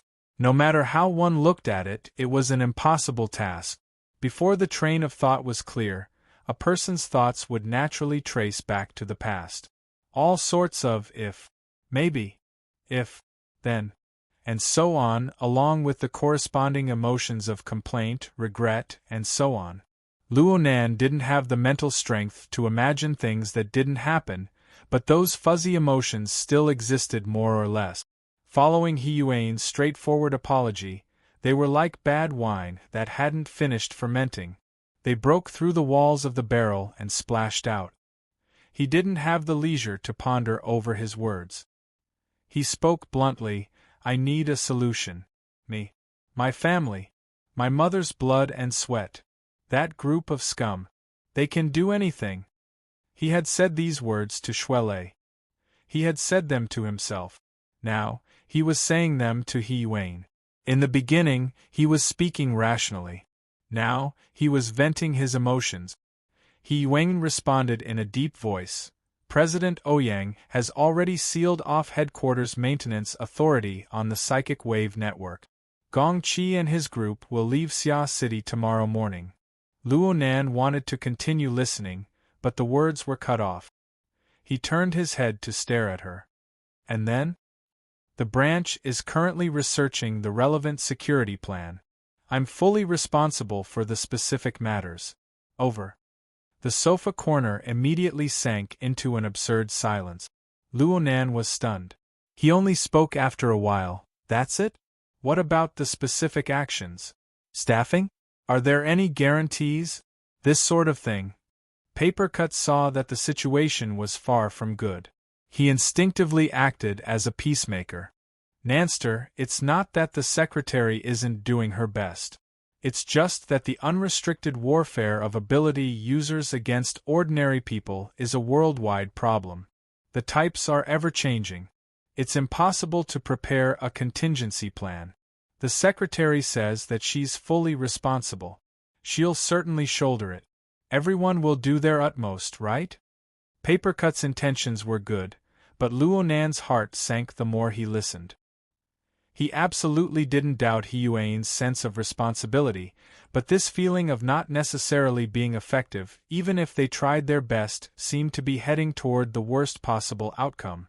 Luonan understood clearly that if he were to have the thought to kill any ordinary person in Xia City right now, he would probably need Ouyang Chen and Her Majesty Empress Wu, who he could not understand, to protect him from the side.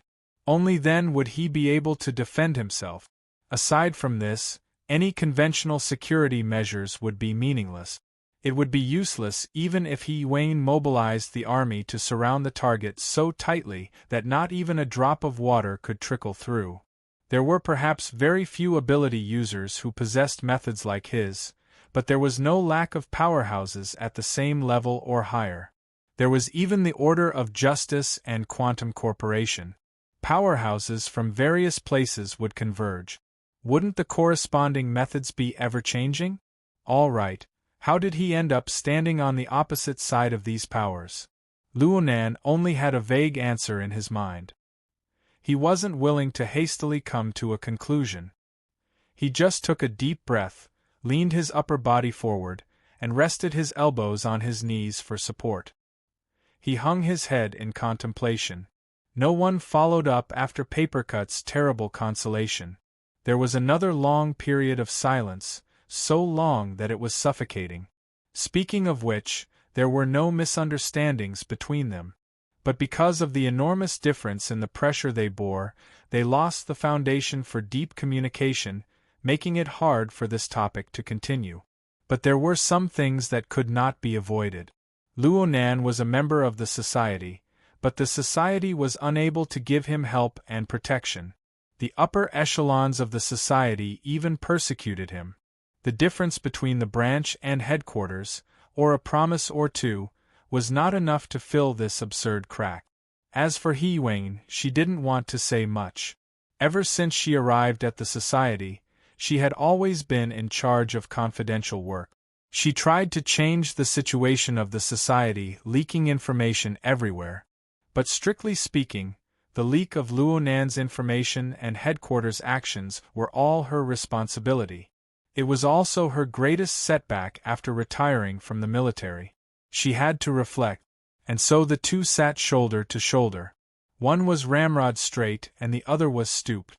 They both sat quietly. The others looked at each other in dismay, finding it harder and harder to open their mouths. Oh, it's only been a while, but it's getting lively. A sudden external force shattered the wall of silence in the sofa corner. A rather eye-catching group of people entered this dusky corner along with the sound. Donglu wore a well-ironed military uniform, yet he was hugging two beauties on his left and right. He brought along two beautiful women who were just flower vases as he walked over. Behind him followed an old driver who had maintained his silence all this time. He should be a bodyguard or something. As for the other martial artist, Feng Jiajun, and his female companion, they were nowhere to be seen. Donglu played around the venue for a bit. He quite liked the atmosphere in the sofa corner. It was just right for him to play a few games with the flower vases. But when he came back, he couldn't help but be stunned when he saw the dense mass of people. This place could indeed fit a few more people, but it seemed like it was no longer suitable to play games. TSK. What a disappointment. In order to create an atmosphere, there were practically no lighting facilities in the sofa corner. The watery blue light pouring over from the crystal pillar in the center was the brightest source of light. The first person Donglu recognized was Shuelei, who was behind the sofa. That size very appropriately stimulated his memories. He remembered that this big guy had nearly gotten into a conflict with his follower, just now. He recognized Shuilei and his gaze shot down. He also saw Xie Junping and Hu Huaying along the way. They all knew each other. He Donglu grinned and used his chin to point in the distance. You guys also know the benefits of this place? Come. Make some space. This party is really boring. It's just that the quality of the girls is okay. His words caused the two flower vases to pout coquettishly and laugh. On the side of the ring-shaped sofa, Xie Junping and Hu Huaying glanced at each other and stood up at the same time. Xie Junping called out, "Young Master He, we just so happened to meet. This place is too crowded. Let's go somewhere else, it's here." "What's a little crowded? At this time we should squeeze a little." How could He Donglu be easily persuaded by others? Moreover, at this time, he saw Tianxi sitting upright with her eyes drooped at the entrance of the ring-shaped hair ring. Her dignified and elegant bearing was precisely the kind he admired the most. It just so happened that this side was relatively empty. He Donglu didn't care about the capacity of the ring-shaped sofa that was almost full. He hugged the two flower vases and walked inside. Naturally, he walked to Tianxi's side. He Donglu could be carefree, but the old driver behind him had to fulfill his duty. As he spoke, the latter had already keenly sensed that something was wrong. Sweeping his gaze, he also saw a familiar person first. Zhou Hu. The old driver opened his mouth, wanting to speak. At this time, a cold and clear gaze shot over from the other side. The instant he made contact with the gaze, he immediately stood at attention and shut his mouth. Although He Donglu wasn't considered a proper hoodlum, he already had thoughts of hunting. As he passed through the inner aisle of the sofa, he deliberately rubbed against Tianxi's legs, which were wrapped in her long skirt. He revealed a smiling face and said, "Excuse me, beautiful." Tianxi knew from Xie Junping and Hu Huaying's reactions that this young master he had an extraordinary status. She faintly furrowed her brows, but she didn't raise her head. She just shrunk back a bit. He Donglu chuckled as he sat down. He was just about to strike up a conversation when he heard a low chuckle from the side. The sound was extremely pleasant, like the cry of a lark on a branch. It made one's heart itch to hear it. He Donglu followed the sound and raised his head. He saw a youthful and bright young woman. She laughed in an unbridled and willful manner, revealing a mouthful of white teeth. She didn't conceal them at all, practically lighting up the dusky corner. Oh my, this is good. He Donglu was at the age where he loved to play. He liked this kind of magnanimous playmaster the most. He immediately changed his target. His gaze swept over the other person's body, and he called out with a laugh, "Beautiful lady, you're dressed as a female student being kept as a mistress." Zhang Yingying had been stifled by the previous round of silence. It was hard for her to speak even if she wanted to. Naturally, she was incomparably cooperative when she saw that there was something fun to be had. She beamed as she hugged Luonan's arm and shook it. "This is our boss." Chapter 323. Beauty, please don't enter the entertainment circle. Your acting skills are too exaggerated, okay? He Donglu blinked his eyes a few times before adjusting himself. He took advantage of the situation to turn his line of sight. He wanted to see who the boss was. Luonan was pondering over a difficult problem, but He Donglu and Zhang Yingying had joined forces to cause a ruckus. His train of thought was completely severed. He frowned and raised his head. Under the illumination of the deep blue light, he just happened to meet He Donglu face to face. "Oh, haven't we met before?" He Donglu had a bit of an impression, but Luonan had taken off his white coat and was even wearing his glasses. There were too many distracting factors, so he didn't recognize Luonan for a time. Xie Junping smiled as he introduced, "Oh, it's Nanster. We just met here." He Donglu had seen many people tonight, so how could he remember so much? However, he shot a glance at the large man standing behind Xie Junping, and a light bulb went off in his head. He remembered this group. The one that left the deepest impression was actually Shuele, the martial artist. He had nearly gotten into a conflict with his other follower. As for Luonan, who was playing the role of a psychologist, Donglu could only barely say that he had some impression of him. "Oh, I've seen him before. What's up? You changed your role. Do you think that being a boss is more promising?" Luonan glanced at him, but he didn't respond. Donglu didn't mind. He didn't give Luonan any space to speak, so he directly gave his evaluation. "This move is quite creative. Most importantly, it's interesting. It's just that you're wearing it. It's a bit lacking in professionalism. Especially the glasses. What a failure. Bro, your face is tender to begin with. Now that you're wearing this featureless prop, you look like a student even through the crystal pillar." Zhang Yingying followed up, "You're a big boss. There's nothing wrong with being a bit casual. It's good to be surrounded by followers. You see, secretaries, lovers, followers, bodyguards, a whole bunch of them." She drew a circle with her slender fingers. Behind her, Shuele was tall and strong, and looked like a bodyguard. He also had a corresponding sense of duty. However, most of the followers sitting on the sofa could only roll their eyes. Of course Donglu knew that this was a joke. He laughed out loud and habitually raised his arms, resting them on the shoulders of the two pretty faces. After all, there were too many people here. When he stretched, it was a little tight. His originally well-ironed military uniform was lifted halfway by his movement. Right Vase very considerately reached out and tried to smooth it. Later, she felt that it was not easy to do so, so she simply helped him unbutton his shirt and revealed the shirt underneath. Amidst the laughter, she pretended to lose her balance and rolled directly into his arms. She even pretended to struggle, but in fact, she was rubbing against him and teasing him. On the other side, Vase left pouted. She had been outshone by her comrade and competitor. Donglu did not bat an eyelid. From what he saw, the right pretty face's method of courting favor was a bit low. It was mixed with feelings of jealousy towards that female student. His thoughts were impure. Originally, a friend with benefits for a short period of time wouldn't be able to ask for too much. However, there was a first-class prey in front of him. If he continued to accept this, wouldn't it make him seem too low-class?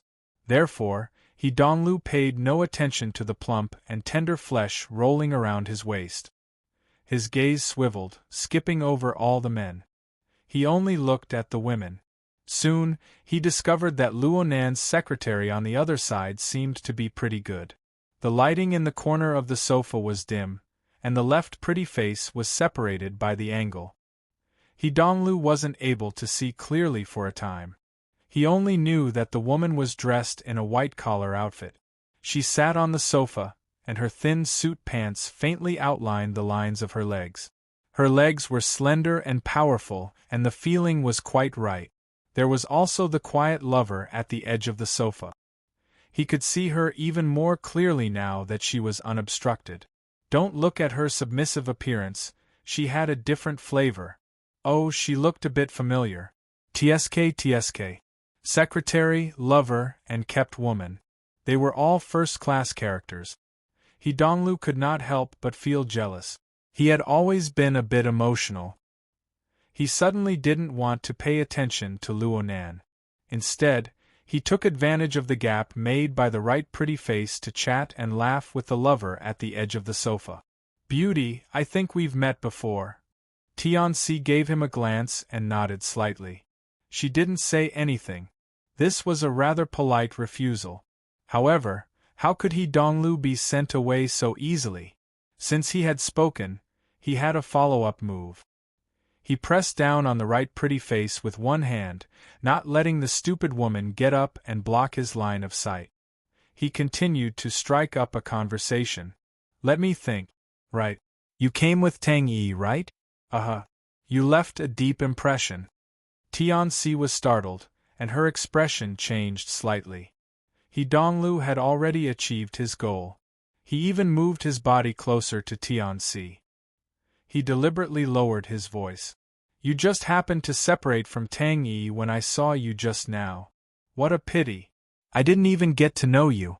May I ask for your name? His extremely oppressive movements forced Tian-Si to shrink back a bit. But then, this beautiful woman's reaction made He Donglu depressed. Tian-Si's gaze went over his shoulder and cast toward Luonan. Clearly, her instincts still cared more about Luonan's opinion. Was this really just role-playing and nothing more?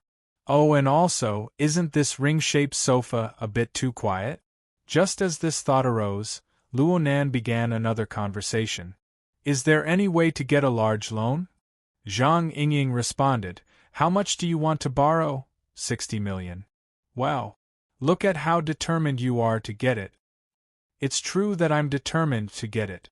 Luonan's elbows were still resting on his knees. His hands were clasped together, blocking his mouth for a bit of support. His head faced the crystal pillar in the center, staring at the mutant devil ray that was still spiraling and swimming inside. He Donglu. Why did it feel like he was transparent air? Not a single word in the short conversation was related to him. Even though he had brought 2 flower vases and forcefully entered, even though he had brought out the topic of role-playing, and he had even taken liberties with his lover, the sofa corner circle had not given a serious response. They had even ignored him. Please. No matter when or where young Master He, went, he was always the center of attention. He was the center of the stage. When had he ever encountered this sort of treatment? Was it on purpose? He Donglu's gaze turned cold. He looked at the more familiar Xie Junping and Hu Huaying, but he discovered that the body language of these two seemed to be quite awkward. It was quite different from the cold and quiet feelings of the other people. Something's wrong. He had always felt that Luonan was a friend or follower of Xie Junping and Hu Huaying. Naturally, the group of people in the sofa corner were of the same type. It was only natural that they should be a gathering of rich second generations. But now it seemed that this way of thinking was unreliable. He was familiar with the younger generation of the military and government figures of Xia City. He was a bit unfamiliar with the business world, but he still had some concept of it. Yao Feng had also introduced Xie Junping and Hu Huaying to him before. Behind them was an extremely representative regional financial group of Xia City. They had been operating for several decades, and their industries covered every corner of the city. They were absolutely not something that could be summarized in the medical group, ranches, and the like. Xie Junping and Hu Huaying, especially Xie Junping, should be core figures in any circle of rich second generations in the business world. But their current seating, their tone, and their demeanor were all eccentric and out of sync. There was also the youthful and bright female student. She said things like boss, follower, lover, bodyguard, and so on. Though she was mostly teasing and joking, the group of people sitting on the sofa actually didn't jeer or retort, regardless of whether they were happy or not. There was a faint sense of closeness within them. It could even be said that they had a superior and subordinate relationship. This was a model that the loose circle of rich second generations could never achieve. He Donglu was a big silk pants, yes, but he had been in a military and government family for a long time. His brain had never been lacking. Once he discovered a problem, his gaze swept over everyone's faces once more. This time, the objects of his observation weren't limited to beautiful women. He finally discovered that aside from the ones he paid attention to, the remaining few were all relatively old. They didn't have the slightest bit of scholarly air. They shouldn't belong in the category of participating in the party. He observed others, and others also looked at him. The emotions in their gazes were subtle. What's the meaning of this oldest guy staring at me like that? He looks quite familiar. Old Joe? Fuck. He Donglu's scalp suddenly tingled. His gaze drifted, and he instinctively avoided the gaze that was brimming with deep meaning. Then, his drifting gaze finally caught a glimpse of his own bodyguard, the old driver. He didn't even take a seat. His gaze was looking straight ahead, and he stood ramrod straight. He was perhaps even more serious than he was back in the army. At this time, Yao Feng made a phone call. Xie Junping contacted him, and the other side immediately asked, "Have you seen young Master He? They just happened to be together. It's Yao Seer." Xie Junping made a slight gesture towards He Donglu. Seeing that the latter didn't respond at all, he reported the location. "He's at the corner of the sofa in the bar." "Don't!" He Donglu suddenly spoke. He suddenly stood up, giving Xie Junping a fright. He only saw He Donglu chuckle and reply, "There's no need for him to come. I just happened to have some business with him. See you guys later." Xie Junping looked over, stunned. Hu Huaying's expression was more or less the same. As for the two flower vases at He Donglu's side, they were even more dizzy. They stood up at a loss of what to do, completely unaware of what was going on. It was good to stand up, especially the flower vase on the left. Her posture was perfect. She helped him block the other side's line of sight. He Donglu only considered himself to be a role model of the new era, deceiving one's ears while stealing a bell. He didn't say anything else and headed outside the ring-shaped sofa. Tianxi subconsciously moved to the side to make way, but at this time, a swift and fierce tall and sturdy figure arrived. He raised his voice and laughed, "Oh my, so many people!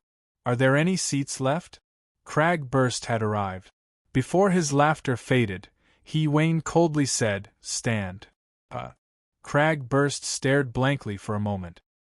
He then saw a certain young man in a military uniform in the aisle of the ring-shaped sofa.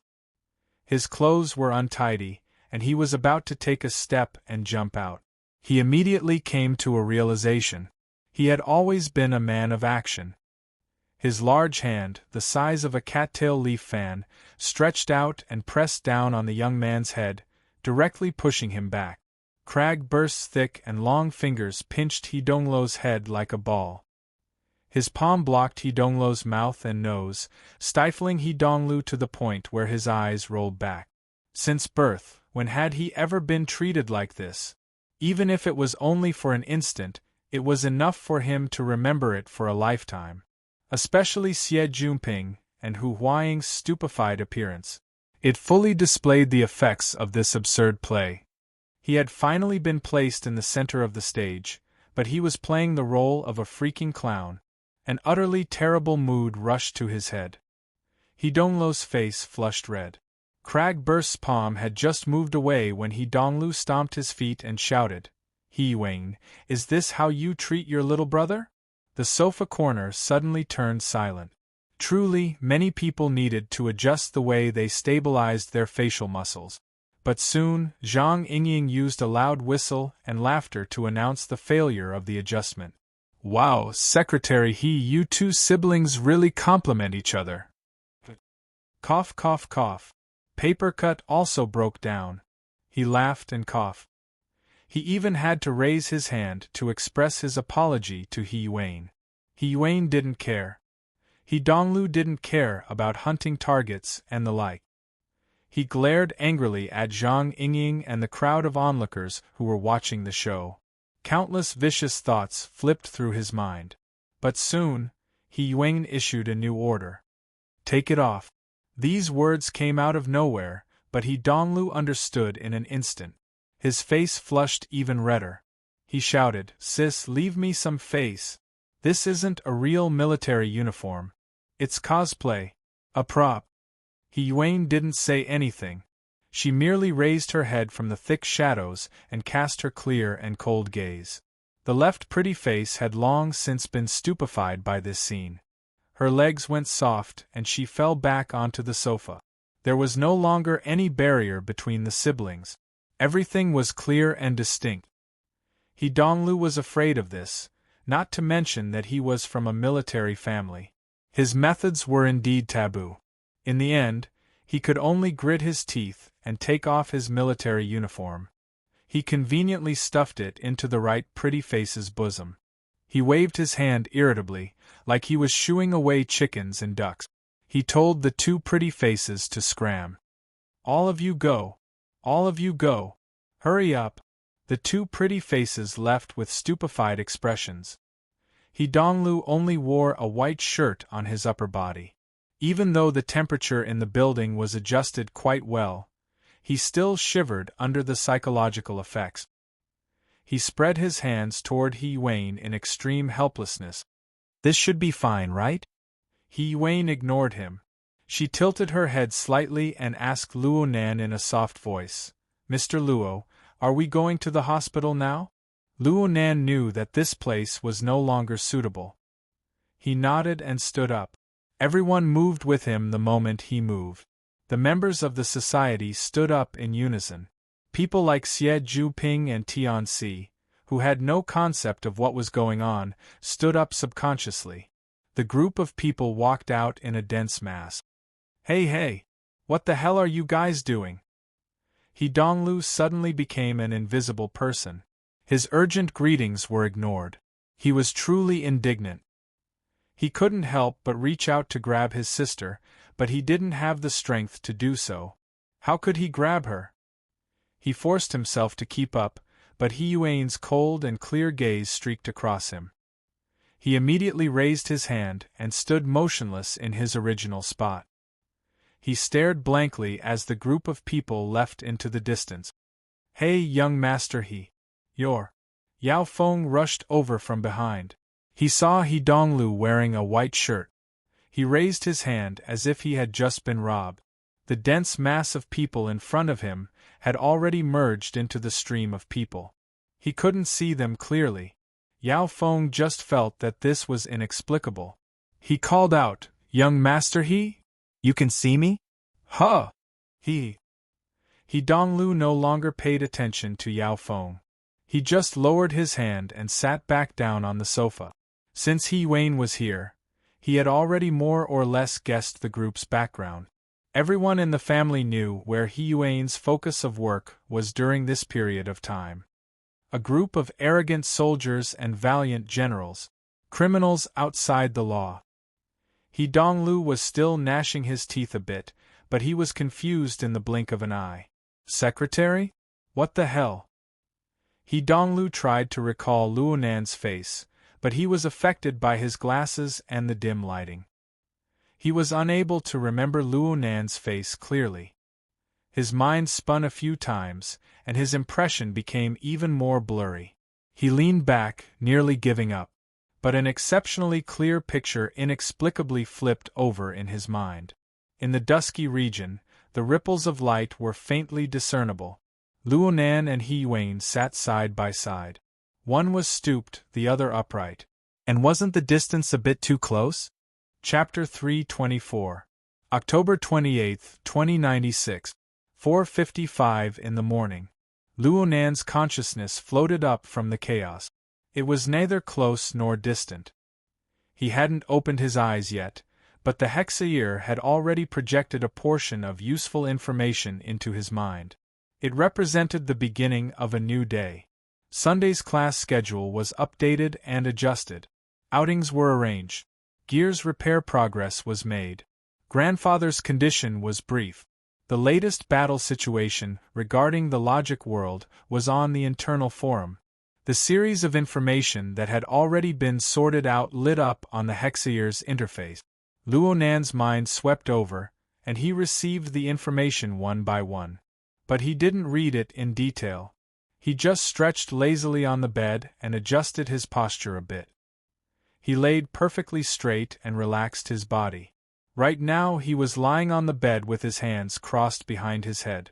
As his body turned, the back of his head rubbed against his palms, making rustling noises. The warmth of his palms passed through a thin layer of hair and rotated on his scalp. But no matter what, it was unable to seep down. Instead, there was a slight coolness that seeped out from the inner layer of his scalp. This feeling was very wonderful. The interior of his brain cavity was empty.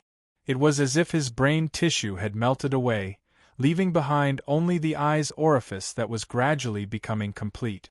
The external neuron that revolved and twisted. It was neither close nor distant. It seemed to be separated by an invisible curtain. It was no longer like 2 days ago when sparks of electricity were crackling everywhere. But upon careful contemplation, there was a wisp of cold air passing through. In a trance, that area seemed to have sunk in. It was impossible to see the bottom. It led directly to another indescribable dimension. Right now, a cold wind blew from within, filling his entire skull with a chill. It was as if his forehead had caved in with a hole.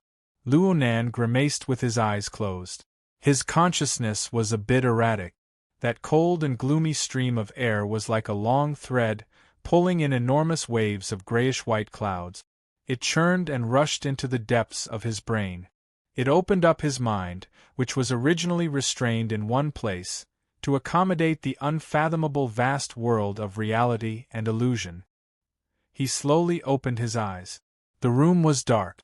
Only the residual light of the street lamps in the neighborhood passed through the window screen, giving the room a bit of brightness. It faintly outlined the outlines of various furnishings. Luo Nan's current level of cultivation in the eye's orifice gave him the ability to see in the night.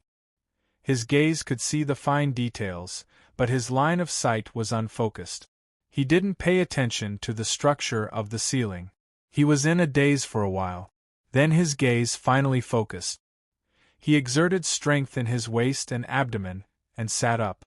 This was her uncle's house, his bedroom. The space wasn't very spacious, but the bed was. Luo Nan put up with it, assuming a posture that tested his flexibility on the bed. It was like yoga, but it wasn't yoga. It wasn't guidance, but it was loosening his muscles and bones, training his body. His entire body was like a deformed meatball. He tossed and turned from one end of the bed to the other. There were only two things that did not change during the process. One was the state of breathing in and out, where the breath was continuous, and the other was the electric fire generated by the coupling between the eye's orifice and the external neuron. Crackled and flickered, shining in the brain, then down to the lungs and even the tips of the hands and feet. The vibration opened up all the pores in the body, and sometimes there was severe pain, but the perception became more and more acute. This morning exercise class lasted for 40 minutes. Although it was all bed exercises, most of the exercises involved touching the bones, flesh, and tendons. It was quite comprehensive. Not to mention, there was also the coupling force of the two sets of gears within the framework of order that affected the entire body. It was both a tempering and a torture. The feeling was definitely not one of enjoyment. By the time Luo Nan got off the bed, his body was already damp. The bedding and the like were naturally cleaned up by the housekeeping robot. Luo Nan only went to the bathroom to take a shower. He looked into the mirror, which was mostly obscured by steam. He saw his body, which was still thin, and his eyes, which were densely covered in cracks. The cracks in his pupils seemed to have shrunk a bit compared to 2 days ago. He still looked quite horrifying, and there were occasional flows of electricity. There was nothing to say. He had to cover it up.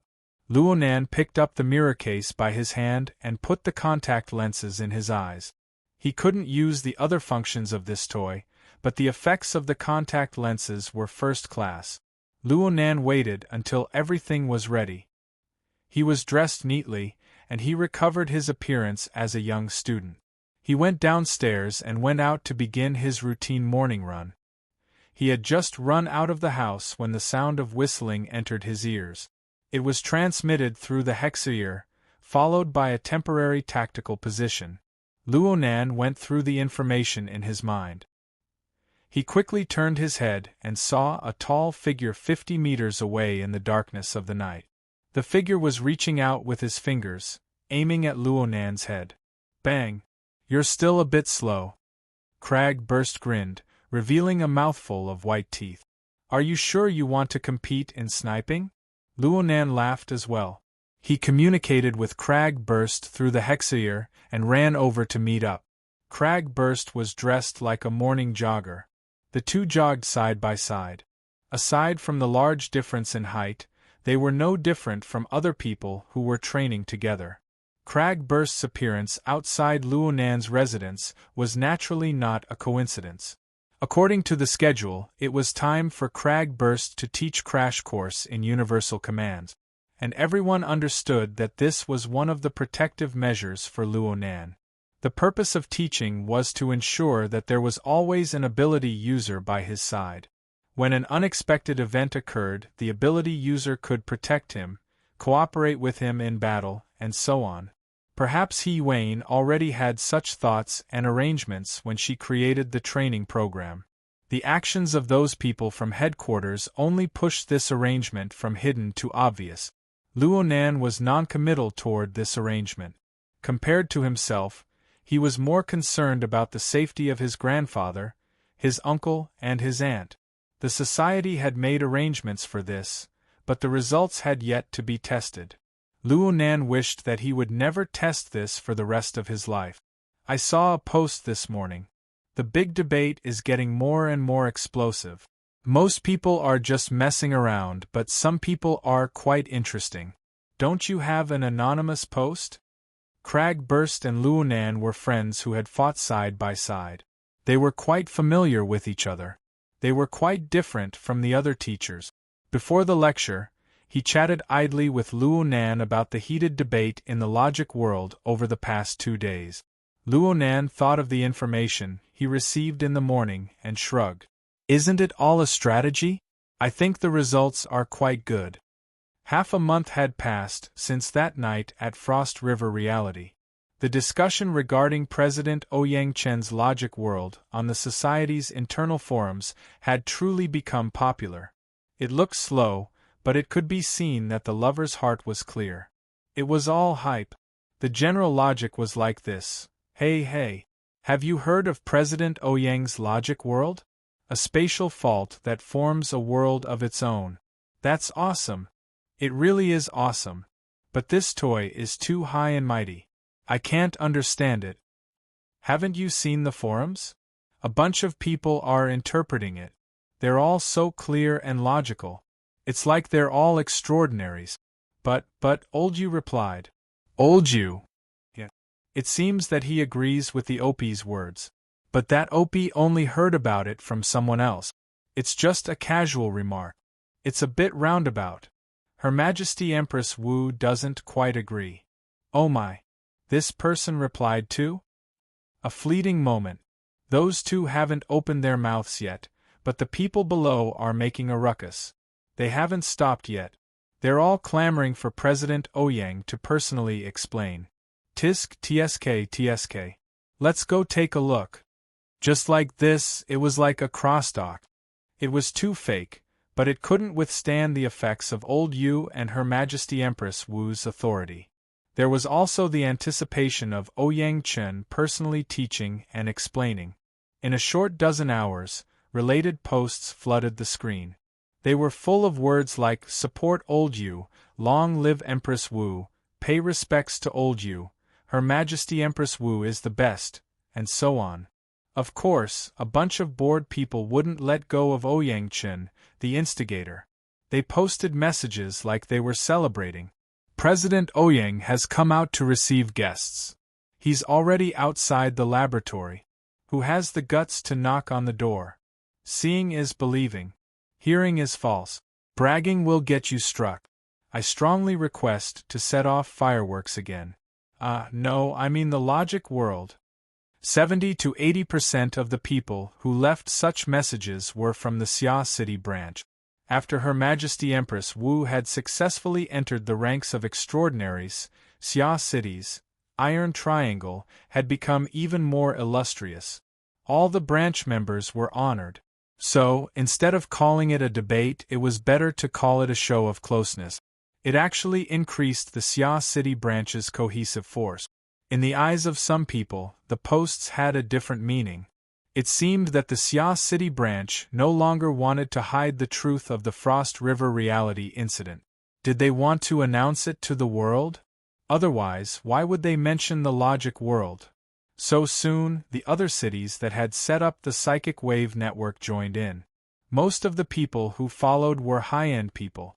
They wouldn't worship the Iron Triangle, and they were disinclined to leave a message in the post that had gone off topic early on.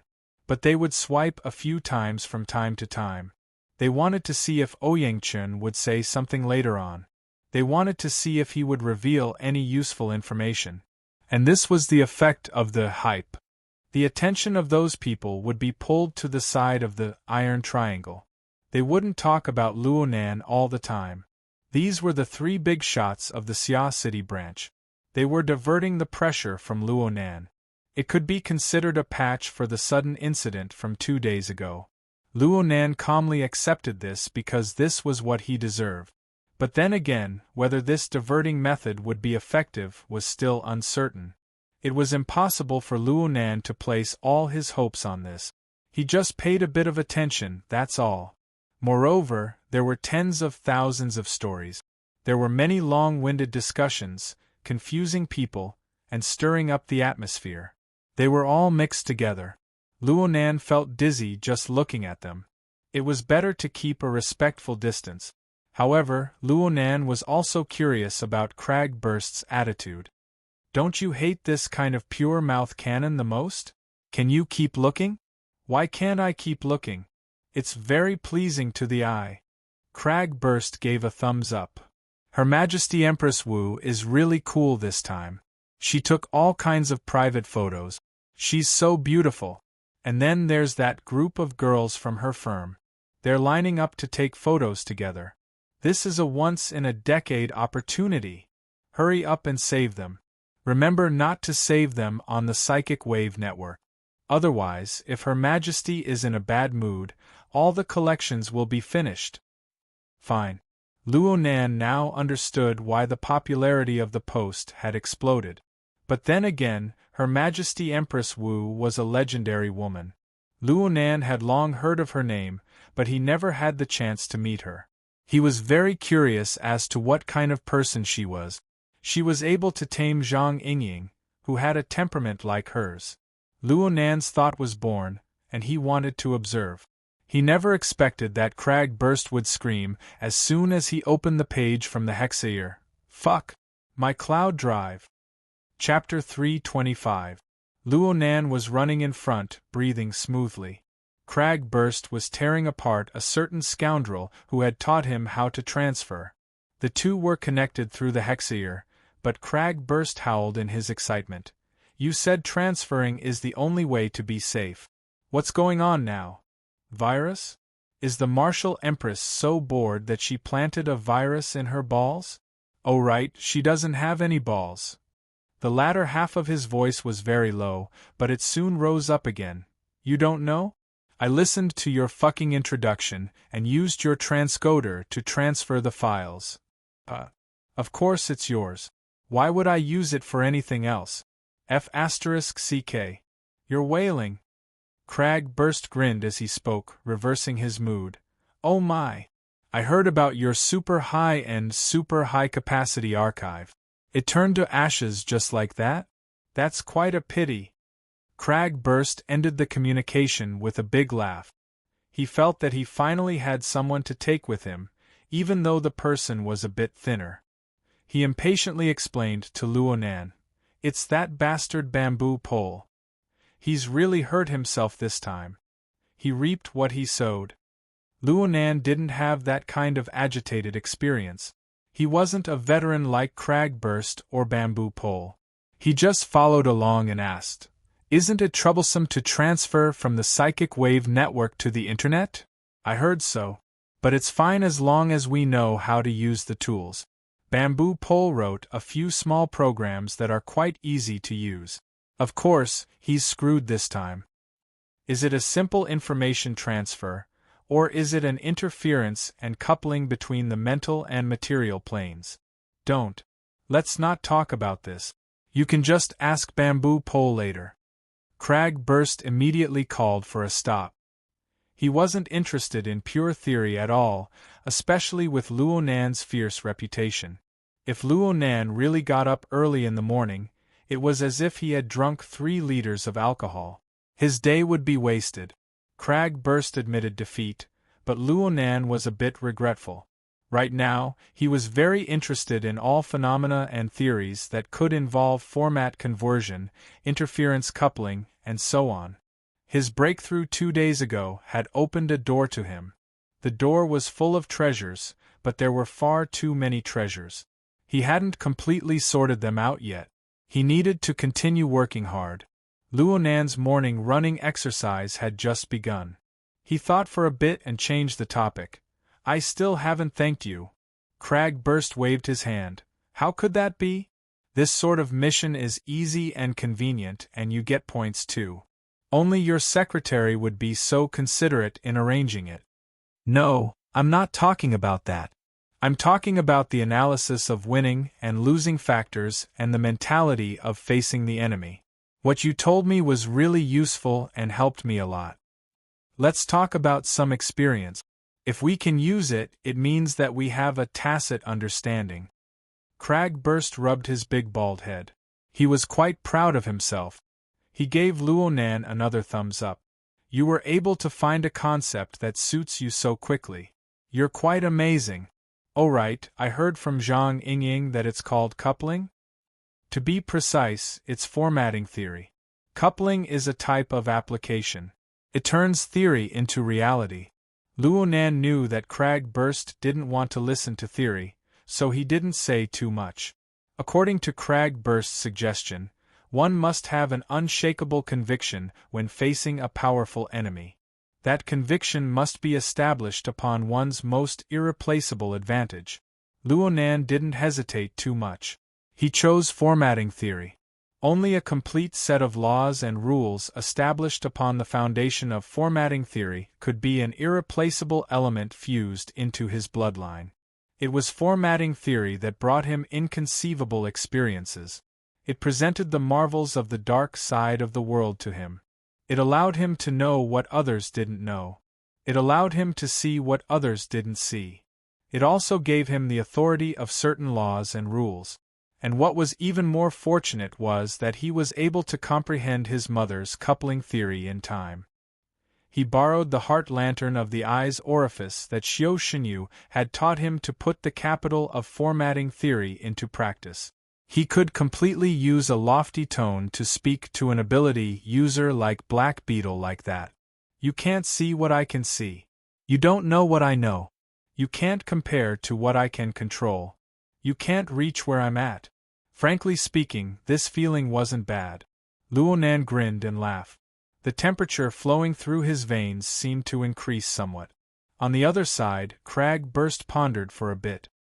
He grunted twice and then opened his mouth to speak. It's obviously good to be able to find a conviction. However, it's not enough to just look at victory. You have to look at defeat. There's no one in this world who can win forever and never lose. It's said that President Ouyang was beaten to the point of questioning life when he was young. When that time comes, it will be time for you to be tested. Luonan turned his head to glance at him and nodded. I'm prepared. A bit of mental preparation is absolutely not enough. Cragburst gave a piece of advice as someone with experience. It's hard for even the calmest person to thoroughly discover their own flaws during victory. But after a crushing defeat, mistakes will be magnified. It's far too hard to maintain a normal state of mind. Therefore, it needs to be tough. It needs to be quenched and polished over and over again. In the end, the existing structure needs to be completely smashed to pieces. Only then can a good piece of steel be refined. The most taboo thing is to sway left and right. It's self-denial. I know what you mean. Luonan continued to smile. The warm breath he exhaled from his mouth and nose was as smooth and long as before. But don't worry.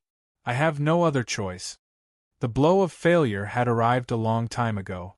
The current situation of the 3 generations of the Luo family was the clearest manifestation of this.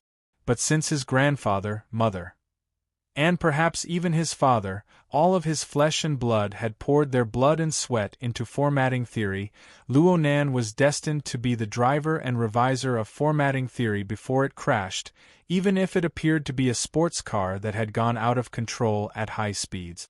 Therefore, Luo Nan didn't have the powerful conviction to use formatting theory to defeat all powerful enemies. He only had the resolve to live with it and die with it. Luckily, the road ahead was still marked by coupling and the existence of gear. There was still light. There was still hope. Luo Nan originally wanted to say something after his smile faded, but he didn't say anything in the end. His feet didn't stop. He raised his head to look ahead. The morning light gradually revealed itself behind the flower walls of the courtyard in the residential area. Even though there were layers upon layers of high-rise buildings, the clear outline of the sky was reflected. He could see everything clearly. Luo Nan jogged a few laps with Crag Burst before returning home. Even though today was Sunday, everyone in the family had their own plans. They didn't wake up too late. Even Mo Peng yawned as he lay on the living room sofa, playing games to pass the time. He didn't see Luo Nan enter the house. His uncle, Mo Haihang, was busy in the kitchen. He would insist on cooking whenever he had the time to prevent the entire family from suffering from the torment of the AI housekeeper or his aunt. As for his aunt, Mrs. Luo Shuqing, she just laid out the tableware and occasionally directed the AI housekeeper to tidy up the house. Luo Nan greeted her and went upstairs to wash up. Luo Shuqing just nodded. She didn't say much. It was hard to describe the cheerfulness between her brows. She glanced at Mo Peng playing games in the next moment and spoke in a cold voice. "Come over and help." Mo Peng raised his head in shock, but he didn't dare to let out a fart when he saw his mother's face. He tossed away the handheld terminal and walked over to act like an obedient child. The atmosphere in the house was a bit oppressive. It was like this all the way until mealtime. It was no wonder that such a situation occurred. Yesterday was Saturday. The family went to the sanatorium to visit their grandfather, Luo Yuandao. But it was different from last time. They practically didn't have the chance to have direct contact with Luo Yuandao. According to the sanatorium, the degenerative symptoms of the old man's central nervous system were becoming more and more severe. It further deepened the condition of his schizophrenia, causing his mood to be very unstable. Moreover, it was still worsening. If this continued, his mind and body would probably quickly collapse. There would be no possibility of saving him. Even though this was a result that could be predicted long ago, it was still hard for people to accept when it actually happened. Luo Shuqing was the only relative who was allowed to visit for a short period of time yesterday. Her mood entered an extremely downcast state after she personally witnessed her father's various conditions.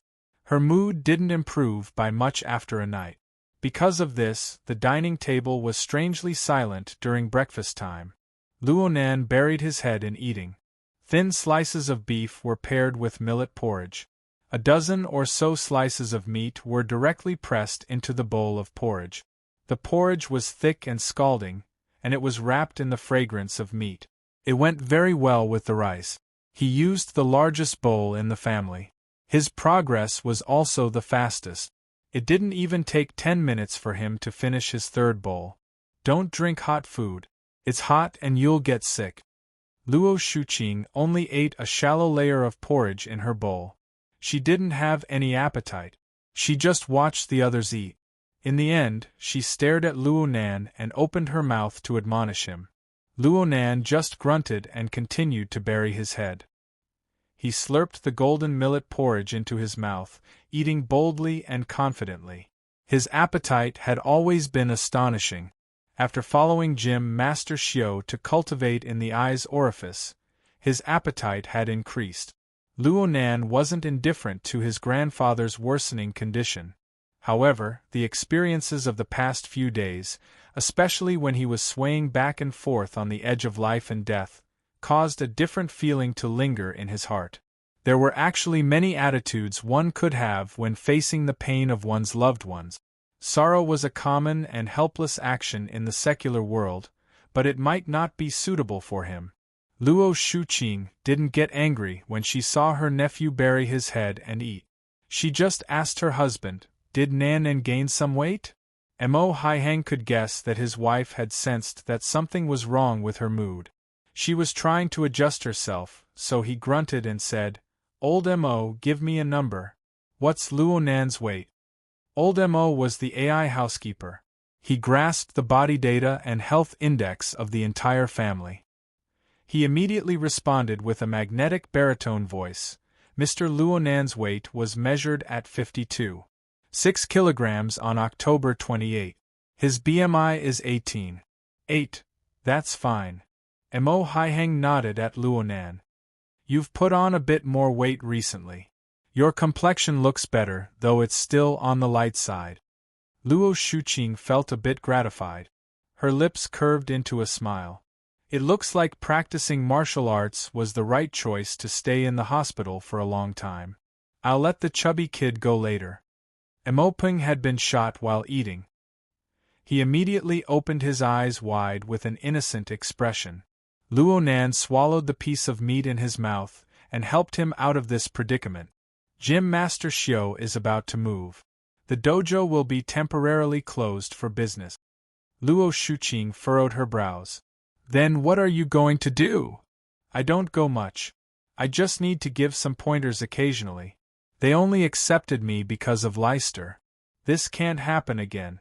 2 days ago, Xie Junping wanted to join in on the fun, but he was rejected. Luo Nan didn't speak a single word of falsehood. At most, it was a bit exaggerated. Luo Shuqing stared at Mo Ping with a face full of disdain. You found a dozen excuses when I asked you to spar with me. Now you don't have a chance. Look at that belly of yours. The Mo family and the Luo family don't have anyone with a body like yours. Mo Ping was suddenly questioned about the purity of his bloodline. He was drunk. He couldn't help retorting, I'm still in my puberty period, okay? How am I supposed to grow taller if I'm skinny? Let's not talk about anything else. If I'm shorter than Moya in the future, am I supposed to blame you guys for being biased? Moya? Luo Shuqing suddenly laughed. You're talking about that unfilial girl who ran away from home? You don't need to worry. I'll break her legs when she gets back. Chapter 326. Madame Luo Shuqing unleashed her feudal aura when talking about Moya. She was decisive and decisive. As the head of the family, Mo Haiheng coughed, "Don't go overboard." Luo Shuqing tilted her head and stared at her husband. Overboard? Her little brother has been hospitalized several times, and her grandfather's condition has worsened.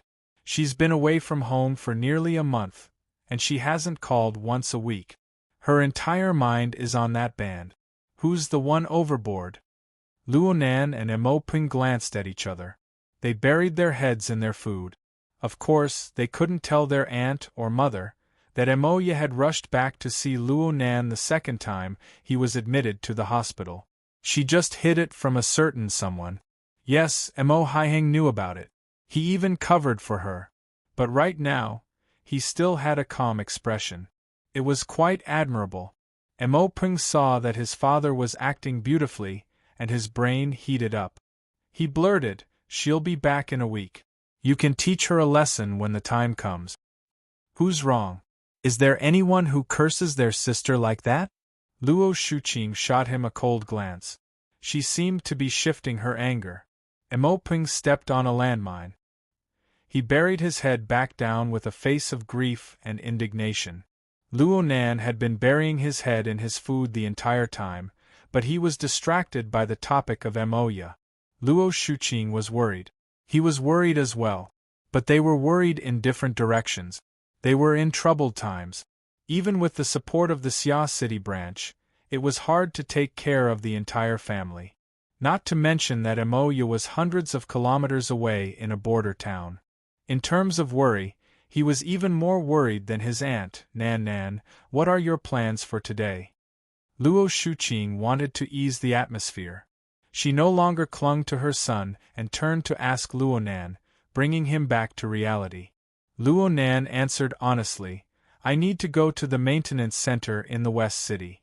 I accidentally broke one of Gym Master Xiao's things a few days ago at the Daoguan.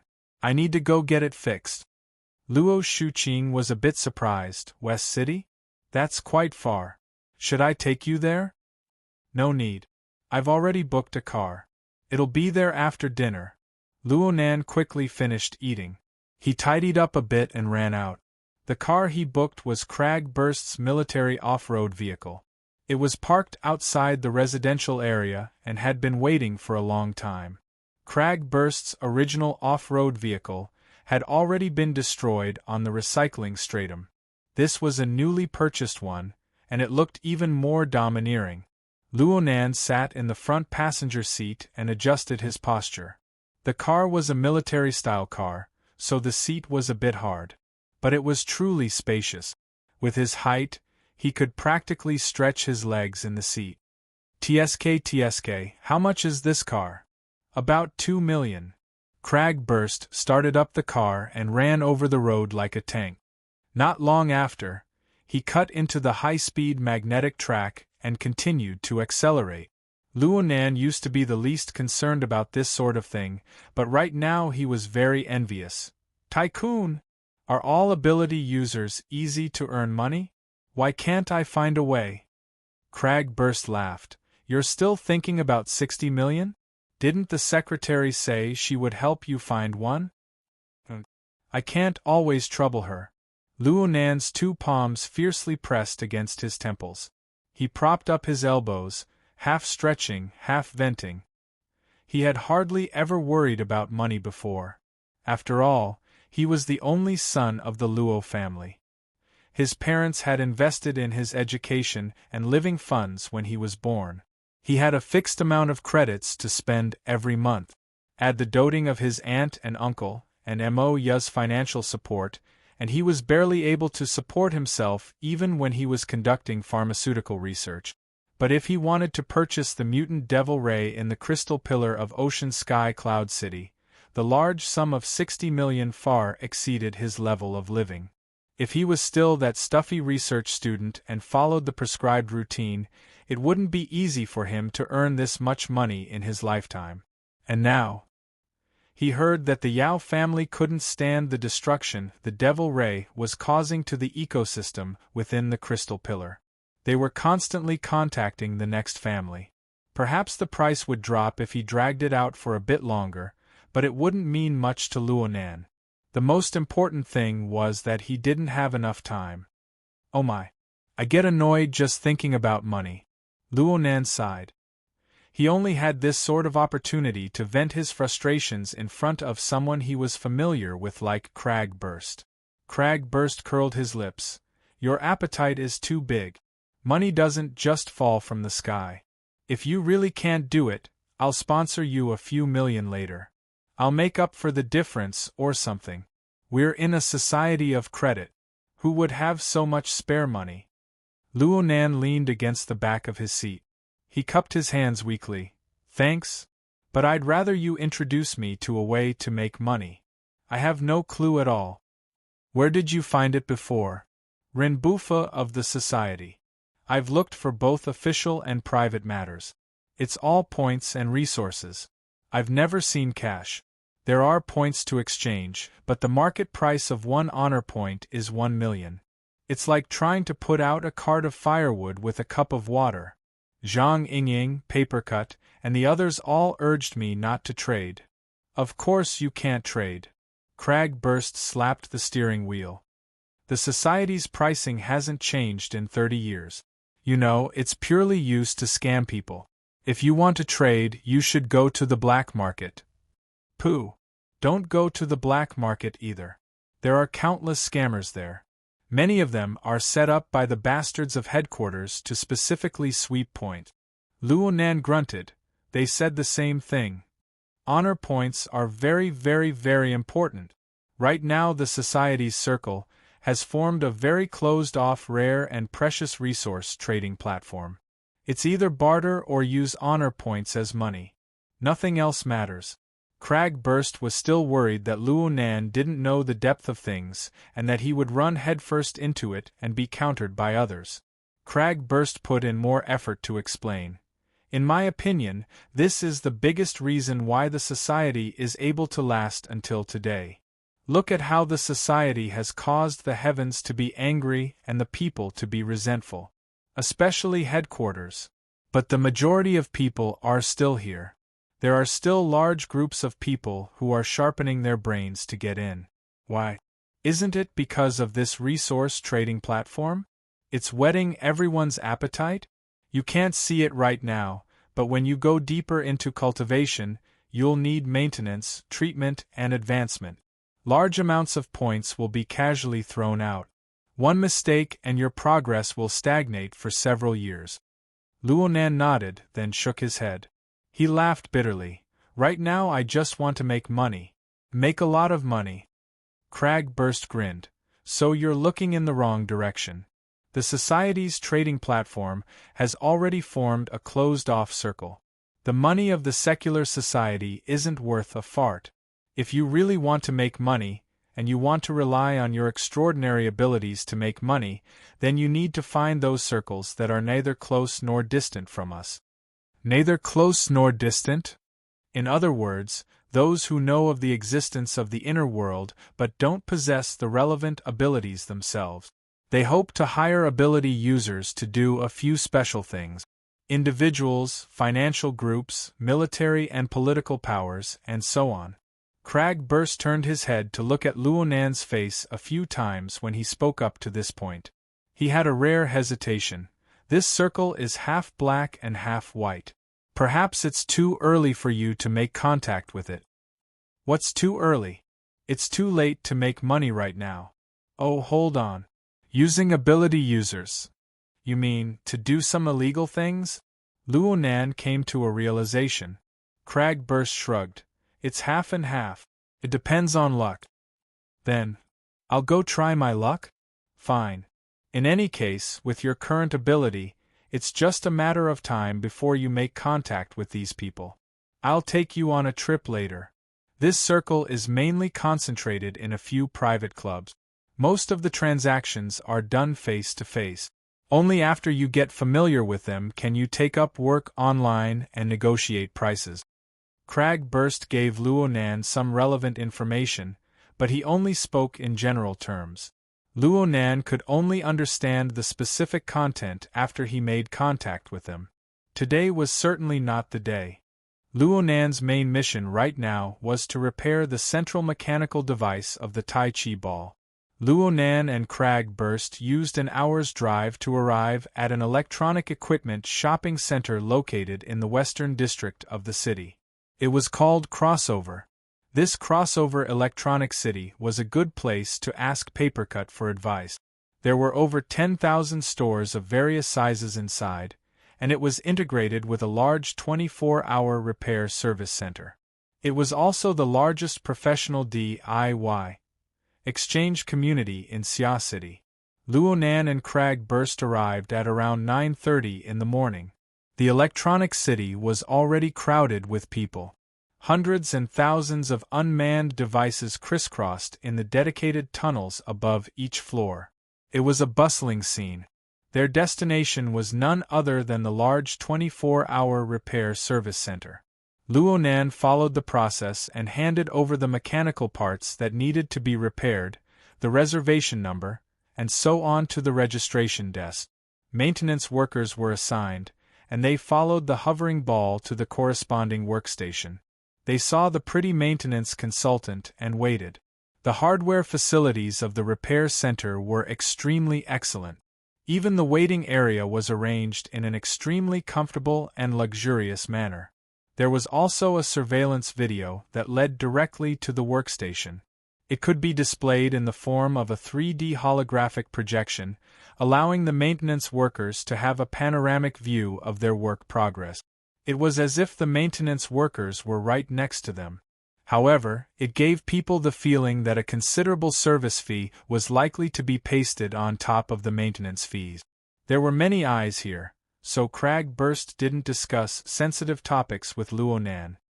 He looked at the workstation situation in extreme boredom. He wasn't interested in the maintenance worker who wore a work mask. He swept his eyes over the electronic price list and clicked his tongue over and over. This place is recommended by Papercut? He can't be a broker here, right? For a price that could make a nouveau riche like Cragburst click his tongue, it was more or less the same for Luonan. However, he still believed in Papercut's sincerity. He just laughed and didn't respond. On the other side, the maintenance consultant poured tea for them. She spoke in a soft and gentle voice. "Sirs, please be at ease. This is one of the 20 A-class workstations in the repair center. The maintenance workers, related personnel, and equipment are all top-notch in Sia City. We will certainly be able to provide the most efficient service to our customers." A beep sounded from the workstation before she even finished speaking. A message was transmitted back. The maintenance consultant received the message and was slightly stunned. She then smiled at Luonan, revealing her standard 8 teeth. "Hello, customer. Since the situation of the product you sent for repair is a bit special, the maintenance worker will personally explain the situation."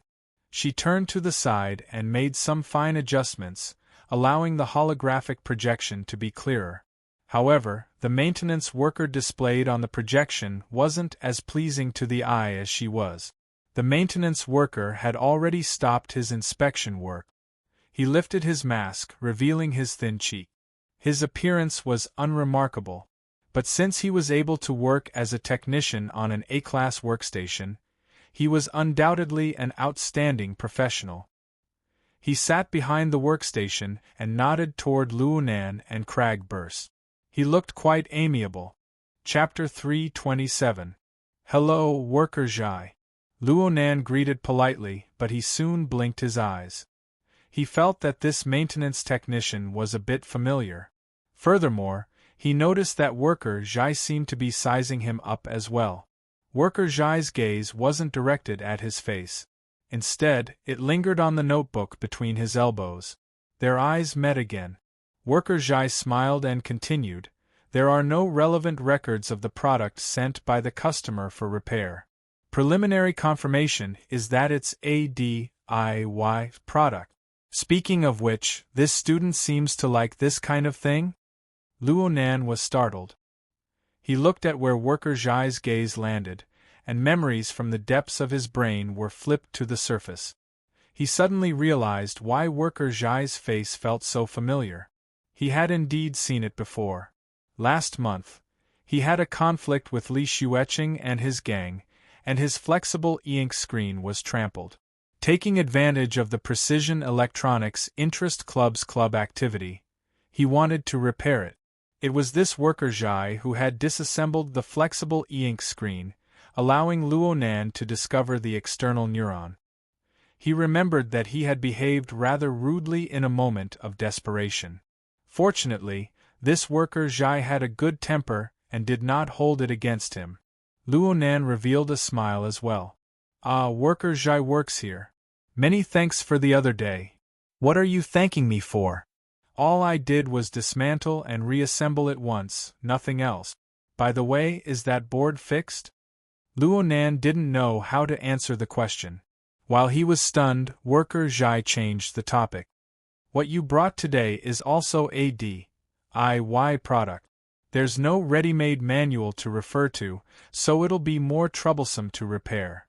Currently, the number of visitors in the center hasn't reached the maximum, so I suggest you apply for a special service. It'll be much faster." DIY. In other words, it wasn't mass-produced. Luonan was a bit surprised, but he felt that this was reasonable. Apart from the dojos, he had never seen such a Tai Chi ball. He felt that its range of application was relatively narrow. Before he could respond, Cragburst asked the maintenance consultant at his side, "This counts as an impromptu upgrade, right? What's the price?" The pretty maintenance consultant explained softly, "The two gentlemen have been booked by someone else on their behalf. All expenses for today will be borne by that customer. As for the exclusive service, it was mainly to move from the current open workbench to an independent studio to satisfy the need for privacy. It's still within the scope of the client's authority, so there's no need for additional expenses." "Is that so? Papercut is being so generous. Let's not be unreasonable. Let's just turn." Cragburst simply overstepped his boundaries and helped Luonan make the decision. Luonan had no objections. Then, let's enter the proprietary service mode. Workshop number 245, please follow the maintenance consultant and wait. Worker Zhai, who was on the other side, performed a series of operations and waited for the reserve maintenance technician to arrive and take over his duties. Luonan and Cragburst followed the pretty maintenance consultant. They passed through the open hall and arrived at a completely sealed workshop. The layout here wasn't too different from the outside. The only difference was that there were a few more facilities, but it was even more cramped. A big guy like Cragburst felt a bit suffocated. Just as he was mumbling to himself, a transmission channel suddenly opened on the operating platform. The mechanical device that Luonan had sent for repair was fixed onto a special support. It was transported over and placed in front of the center of the operating platform. This mechanical device was the core of the Tai Chi Dojo's Tai Chi ball. It was spherical in shape and about the size of a fist. The outer layer was a very thin metal mesh, and the inside was a device similar to a gyroscope. At this time, on the special support, the outer metal net was constantly expanding and shrinking, but that was all. Cragburst clicked his tongue twice. Isn't it troublesome to send it back and forth? As he spoke, he pulled Luonan forward to observe the device. The maintenance consultant had told them before that an independent workshop was different from the outside. Customers could directly enter the operating platform and observe from a close distance. They could even operate the device with the permission of the maintenance technician. Some DIY enthusiasts wanted this sort of atmosphere. They flocked like ducks to this place. Luonan was mechanically illiterate. He had no concept of operating anything, but Cragburst had served in the Coastal Defense Force for many years. He could be considered half an expert. However, he never paid attention to what Luonan had sent for repair. Now that he saw it up close, he said, "This toy looks quite familiar. It looks like a hovering target?" The prototype should be the Paya Corporation's Comet Model 3 hovering target. It's a very old model. It was introduced to the market 10 years ago. Worker Zhai entered from another employee passageway and continued Cragburst's conversation. Cragburst snapped his fingers. "Yes, it's the Comet Model 3. The gyroscope in the middle is actually an AI hub. It's special and it's very durable. When I was in the military, I could use it for a long time with a random target shell. It's easy to repair. The Comet Model 3 isn't hard to repair, but this product is a bit different." Worker Zhai walked to the side of the two. He wasn't tall. He was about the same height as Luonan. He had a friendly smile. But when he stood in front of the operating platform and activated the relevant privileges, all sorts of maintenance and testing equipment started up one after another. They made fine adjustments according to his position. The entire workshop seemed to revolve around him. "TSK. This room of equipment can't be bought for $1 million. Cragburst turned his head to look all around with a very curious appearance. Worker Zhai answered, "The standard workshop's configuration price is $7.5 million. After 8 years of depreciation. I've added a few personal equipment here. It's convenient to use. There are at least 2 areas of this hovering target that have undergone major repairs." Cragburst moved closer and discussed with Worker Zhai. "I just saw one area. The outer shell of the target has been removed and replaced with a metal net. I don't know what it's used for. It's a fixed support, right?" Luonan relied on his memory to compare the diameter of the Tai Chi ball to the size of the hovering target. He felt that there were some differences. He then looked at the metal net that was constantly expanding and contracting, and he made a few guesses. "Fixed?" Worker Zhai thought for a moment, but he didn't ask further. Instead, he gestured for the two to look over. "The net is just an accessory. The core problem doesn't lie here." As he spoke, he performed a few operations on the support. It was unknown how he did it, but he actually removed the metal net and placed it to the side. All that was left was a gyroscope-like object in the center. The gyroscope's rotor didn't move at this time, and the inner and outer frames were placed there in a well-behaved manner. Worker Zhai then controlled the mechanical arm, including the probe and other objects, to disassemble the gyroscope. The difficulty of disassembling the gyroscope this time seemed to be quite a bit lower than the flexible e-ink screen from back then. Within a short minute, the three heard a slight clicking sound. It seemed that some sort of mechanism had been activated. The gyroscope's central axis was disassembled from the top to the bottom, revealing an object that looked like broken glass. Next, Worker Zhai operated the mechanical arm and used special tweezers to pluck the object out. He placed it on a miniature support and slightly secured it. It could be seen at this time that the object's outer appearance was actually quite regular. It was rhombohedral, and it had clearly undergone precision processing. "A central control chip?" Cragburst asked in a low voice. His breathing slowed down a bit, afraid that he would blow this thing away.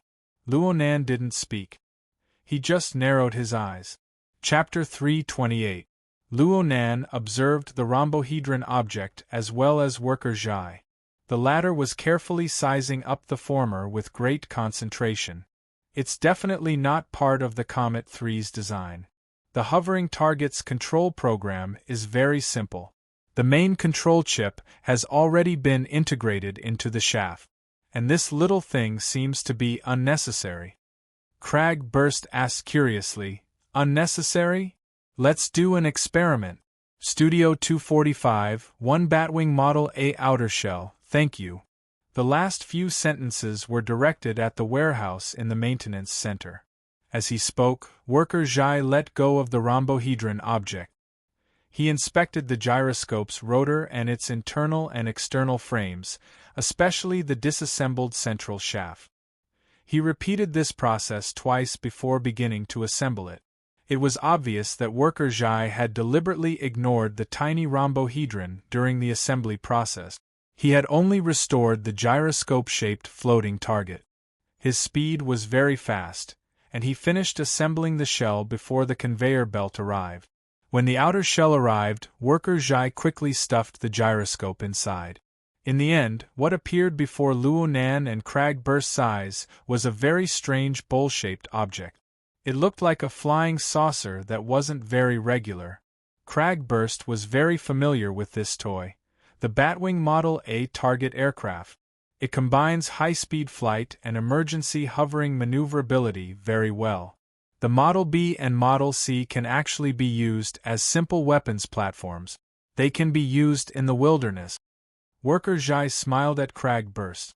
This could be considered an affirmation of his expertise.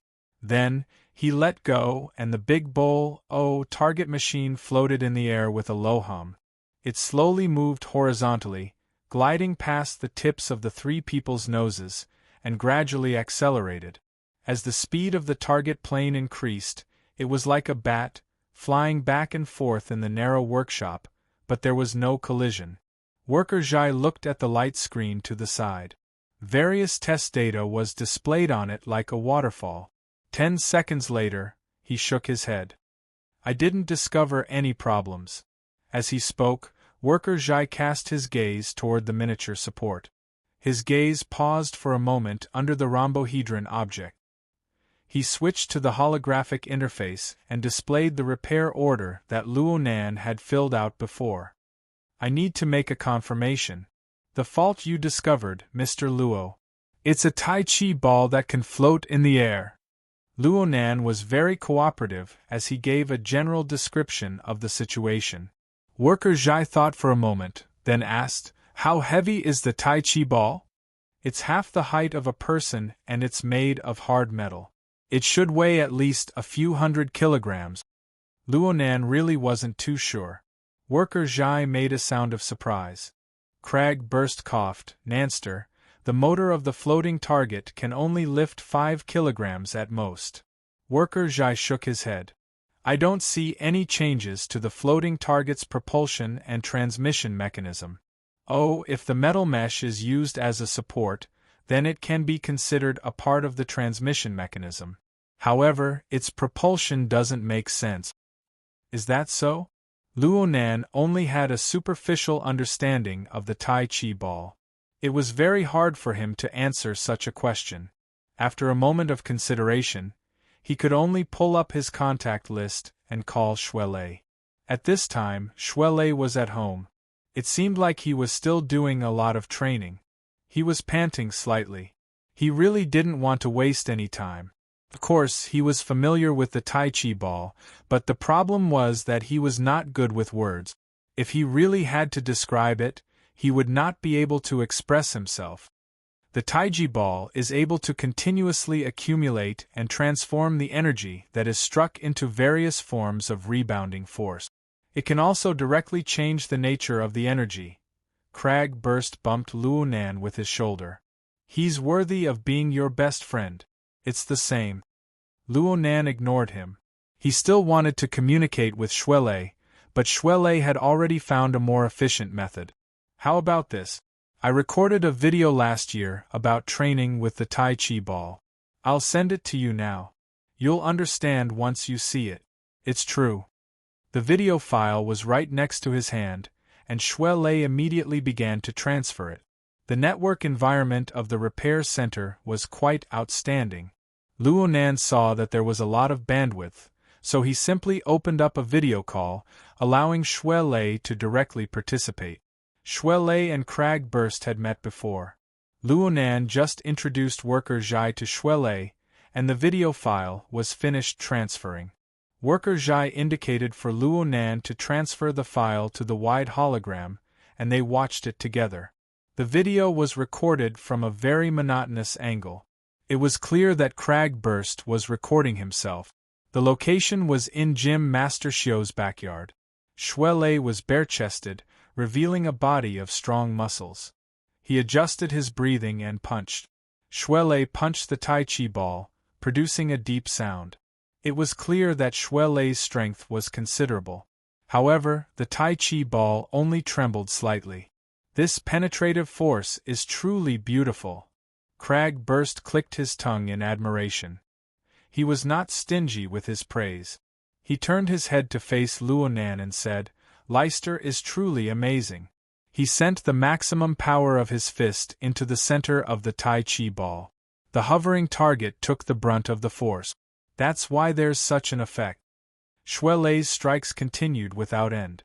His speed didn't change, and the Tai Chi ball maintained its stability from beginning to end. A minute passed, and his fist suddenly increased in strength. His bare arm actually made an explosive sound out of thin air. Not only was the force of this strike fiercer, but there was also a change in the force behind it. The Tai Chi ball didn't fall back after receiving a heavy blow. Instead, it actually jumped up.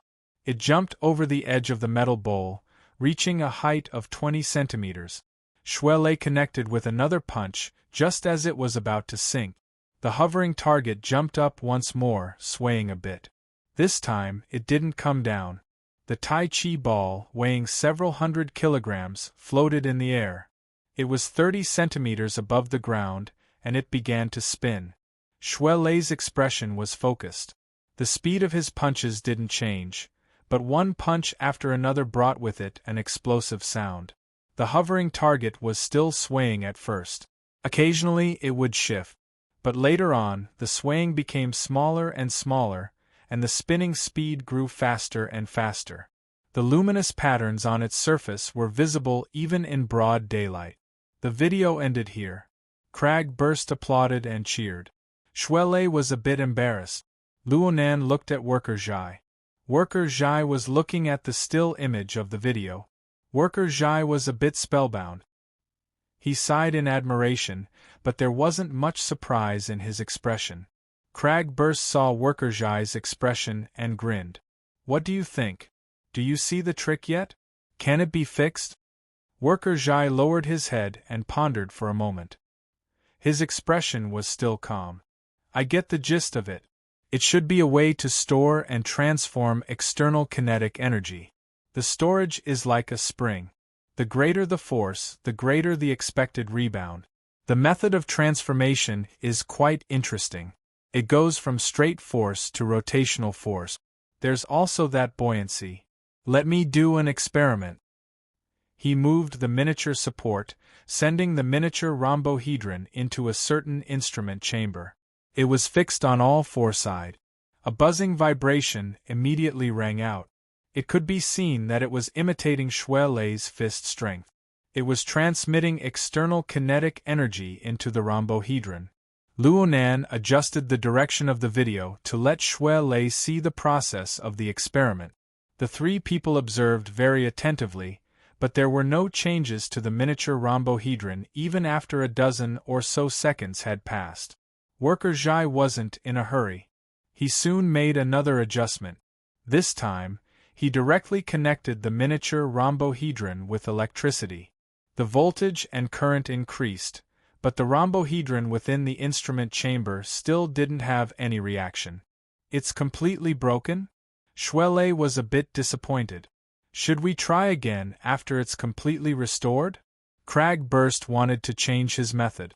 Worker Zhai didn't speak any further. He just stared at the instrument chamber and continued to make adjustments. A metal rod flipped up under the operating table as he operated. The top was shaped like a handle, and it was even wrapped in a layer of insulating cloth. When the metal rod was at a 90-degree angle with the ground, Worker Zhai pressed down on the handle at the top and took a deep breath. Luonan raised his eyebrows at this moment. Cragburst turned his head a bit later. The two locked gazes, confirming that subtle fluctuations were being produced on the mental plane. Hey! It's changed. It's changed. Shui Lei discovered the changes within the instrument chamber in the first instant through the high-speed network without any delay. Luonan and Cragburst turned their gazes and saw several long and slender threads extending out from the outer layer of the miniature rhombohedron. They slowly swayed up and down, left and right. Chapter 329. A total of 6 fine threads extended out from the miniature rhombohedron. They swayed and floated within the chamber of the device. At first glance, it looked like a struggling alien jellyfish. Luonan pursed his lips, and his gaze focused on the interior of the device. He felt that the scene before him had a sense of déjà vu. It was as if he had seen it somewhere before. Cragburst swept a few glances before shifting his gaze to Worker Zhai. From the outside, this maintenance technician's forehead was covered in sweat from just holding the metal rod. It looked like he was working very hard. At the same time, the fluctuations on the mental plane grew more and more obvious. There was nothing much to say. Worker Zhai was an ability user. Cragburst sized up this person a few more times. He felt that this was unexpected, but reasonable. It was natural that the channel introduced by Papercut was linked to ability users. As Luonan's bodyguard, Cragburst needed to eliminate all sources of danger. But frankly speaking, it was a bit difficult to link this person to a source of danger. Worker Zhai's performance was really quite average. Such a description could be said to be polite. Cragburst was experienced and knowledgeable. He had his own yardstick in mind.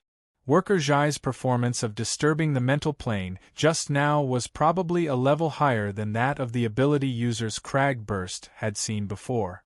Being able to consciously use mental strength to affect the material plane was pretty good for ordinary people, but that was all there was to it. The metal rod and its related instruments were used for amplification. If it weren't for this intermediate link, with Worker Zhai's level of mental strength, it was unknown if the interference force he formed would be able to lift up even a strand of fine hair. Cragburst relaxed after making this judgment. He noticed that Luonan was still seriously observing the device's chamber. Looking at Luonan's focused appearance, the miniature rhombohedron seemed to be more valuable than expected. A thin layer of sweat had already formed on Worker Zhai's forehead. His breathing was no longer even, but the appearance of the 6 tentacles around the rhombohedron in the device's chamber didn't change at all. Luonan finally spoke at this time. Will this toy undergo further changes? Worker Zhai took a deep breath and spoke much faster. There should be. These 6 tentacles are quite sensitive to interference force, but they haven't formed an effective structure for kinetic energy storage and transformation, let alone those related to maglev. If the Tai Chi ball itself doesn't possess a corresponding arrangement, then these tentacles are the most worthy of attention. My abilities aren't enough. Can I help? Not to mention Luonan and Cragburst, even Shuelei, who was watching from afar, sensed that something was off. He assumed that Luonan had forgotten to introduce him. He grinned and said, "So Worker Zhai is also from the society." Worker Zhai also smiled. He didn't hide it. "Papercut is my recommendation, but he's still in the evaluation period. It's already been over 5 years. Shuelei exclaimed, "It can't be, the evaluation is very strict?" He had already prepared to join the Ability User Professional Association, and the relevant procedures had already begun. With a busybody like Zhang Yingying around, he didn't have to worry about anything. Therefore, he was still at the stage where he didn't fully understand the 3 stages of the association's assessment: awakening and vocation. When he heard 5 years, his heart skipped a beat. Worker Zhai continued to smile faintly. Luonan and Cragburst didn't explain in person. After all, speaking the truth was a bit hurtful. In terms of sensing on the mental plane, even 10 Cragbursts added together couldn't compare to Luonan. If Cragburst was able to discover the situation, then Luonan certainly wouldn't have any problems as well. Moreover, Luonan's situation was more detailed and vivid. From Luonan's perspective, Worker Zhai's mental strength and his ability to interfere with the material plane were truly too horrible to look at. Some time ago, he had a similar problem. But even if the appearance was similar, the essence was completely different. Luonan possessed mental strength that far exceeded normal standards, but because of the special circumstances of formatting theory, a barrier was formed between him and the material plane. In the end, he relied on coupling with the heart lantern of the eye's orifice to break through the shackles. It could be said that Worker Zhai's problem was a marvel, but his method of solving it was extraordinary. As for Worker Zhai, his problem was the simplest and most straightforward kind. His cultivation was insufficient. There was nothing praiseworthy about him on the mental plane, be it in terms of intensity or level of immersion. He simply wasn't up to standard by the standards of the society. Luonan remembered Zhang Yingying saying that there were 600,000 ability users in the world, but only 70,000 awakened ones. It was these 70,000 people that formed the framework of the Ability User Professional Association. Unawakened characters like Worker Zhai belonged to the category of people that the society could record, but they were normally disinclined to pay attention to. If Worker Zhai was a bit younger, like Luonan who was 15 or 16 years old, then perhaps there would be some anticipation. The problem was that Worker Zhai was at least 40 years old. The word potential no longer held any meaning. Worker Zhai found it harder and harder to hold on with these few words. He shook his head. "Who's going to give me a hand?" "How?" "Just hold this handle and pour your strength into it. As long as you can form interference power, then it's fine." "Then I'll do it." Cragburst wasn't willing to let Luonan touch some inexplicable things. He took a step forward and firmly grasped the metal handle after Worker Zhai released his grip. The tentacles that extended from the miniature rhombohedron had a tendency to shrink inward because Worker Zhai had released his grip. However, Cragburst didn't seem to exert much force, but the contracted tentacles suddenly protruded out by a large chunk.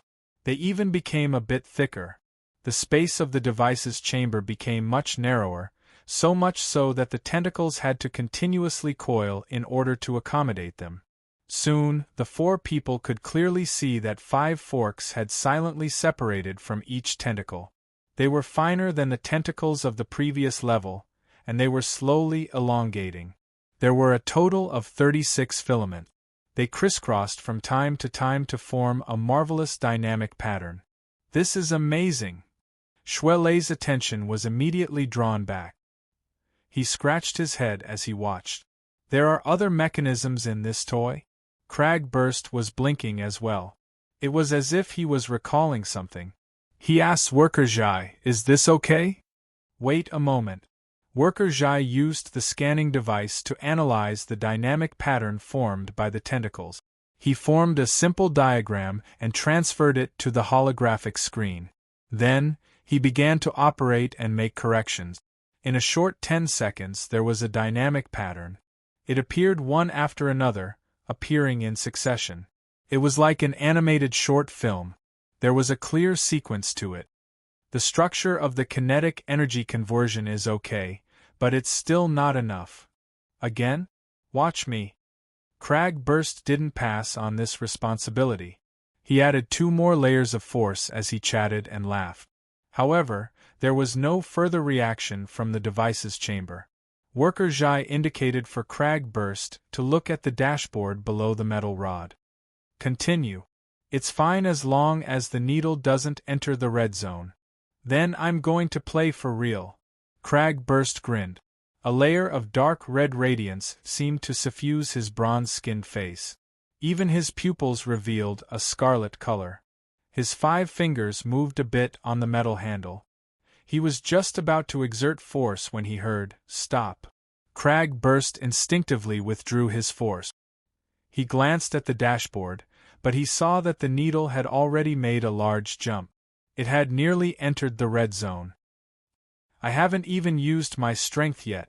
Your interference ability is too rough. It's not suitable." Worker Jai turned his gaze to the other side as he spoke. Chapter 330. Luonan understood tacitly when he saw Worker Jai cast a gaze at him. "Let me try." Hey, I'm using a penetrating strength."